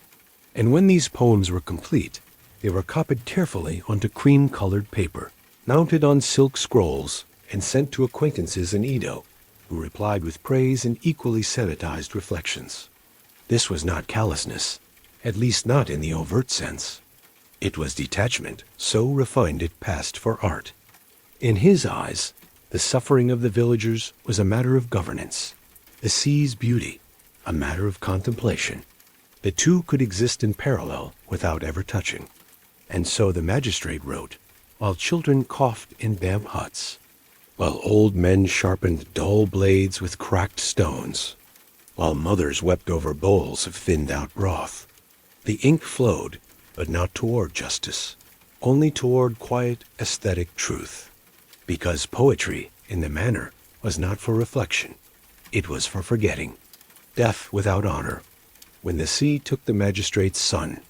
It was the one story the villagers were never permitted to speak aloud, yet all of them knew it down to the smallest detail, sharpened by repetition, and the eerie silence that followed it. The magistrate, so stoic, so untouched by the winds and salt and strain that shaped their days, once lost something to the sea. Not a ruling, not a scroll, but his only son. The boy was 15, old enough to inherit the name, old enough to begin learning the family's role in governance, but still young enough to feel the pull of the horizon. Unlike his father, he did not fear the labor of the sea, he romanticized it. He watched the fishermen from the veranda and sketched their boats on rice paper. He asked the cook for salted fish instead of plum sweets. He stood at the edge of the manor grounds and tasted the mist as if it might explain the world to him. And then one morning, just after the rains had cleared and the gulls returned to their spiraling dances, he slipped away, dressed in borrowed clothes and with coins tucked into his sash. He descended the cliff path alone and offered a fishing crew more than they'd make in a week to take him with them. The villagers hesitated. Who were they to refuse a boy with such a face, such money? He did not wear his name like a badge. He wore it like a question. By evening, the boat had not returned. The waves rose unseasonably high, the wind cutting from the southeast in sharp, punishing blasts. The other boats pulled in, some damaged, some with injured crew, but not his. His was last seen near the reef, fighting the current. The body was never found. The magistrate did not weep. No scream was heard from the manor. No black banners were hung. No incense burned at the gate. No mourning clothes worn. Instead, the house grew quieter. The scrolls in the study remained unopened. The poems stopped. The meals were left untouched. For weeks, no judgments were issued. Disputes piled up like driftwood. Inspectors were told the magistrate was indisposed. The villagers, sensing the edge of some invisible cliff, spoke only in whispers. And then, gradually, order returned. Scrolls were signed again. The ink resumed its strokes. But something within the house had changed. The magistrate had the cliffside shrine rebuilt. Not in his son's name. Never that, but with stones carried up from the shore, each inscribed with a verse from a poem the boy once wrote. It was said he visited it at dawn, before the servants stirred, that he stood there in silence, facing the sea, unmoving even as the wind tugged at his sleeves. No one dared ask what he saw. The sea had taken many from the village before, fathers, brothers, friends. But when it took from the magistrate, it did not bring unity. It brought silence. And that, perhaps, was the cruelest part. The boy's death was not honored with ceremony. It was not given to the village to grieve. It was swallowed whole, like the boat, as though, by not naming it, he might pretend the sea had never touched his house. But everyone knew. The sea reached everything, eventually, even silk, even scrolls, even sons.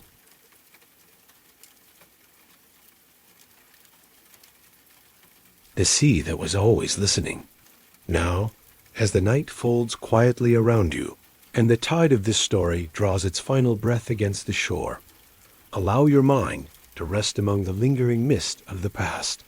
You've walked not just through a place, but through a rhythm of life carved by salt, ruled by silence, and shaped by hands you never saw. From the barefoot fisherman gutting squid in the blue darkness before dawn, to the whispered songs of children slicing seaweed with calloused hands, from the widow who read the language of waves, to the ghosts of wrecked ships sleeping beneath the coral, and finally, to the halls of stillness where power wore silk and never looked directly at suffering. All of it, every tide pool and temple bell, every calloused knuckle and unwritten grief, belonged to the same breath of sea air, the same rhythm of a village that survived not on fortune, but on balance, on quiet observation, on knowing when to bend with the wind and when to anchor against it. History often remembers the great wars, the emperors, and maps redrawn in blood. But here, in this small weathered village where waves lapped at the foundation of every life, greatness was quieter. It was found in hands that tied nets in typhoon winds, in scrolls tucked beneath floorboards, in silence mistaken for peace. Tonight, that silence is yours. Let it settle over your shoulders like the old straw blankets of a fishing hut. Let it rock you, gently, like a boat tied to a dock in still water. The past is no longer calling. The sea is quiet now. The waves, like breath, slow and steady. You are safe. You are far from the cold planks and salted air. You are wrapped in now, in warmth, in stillness. Let it hold you. And sleep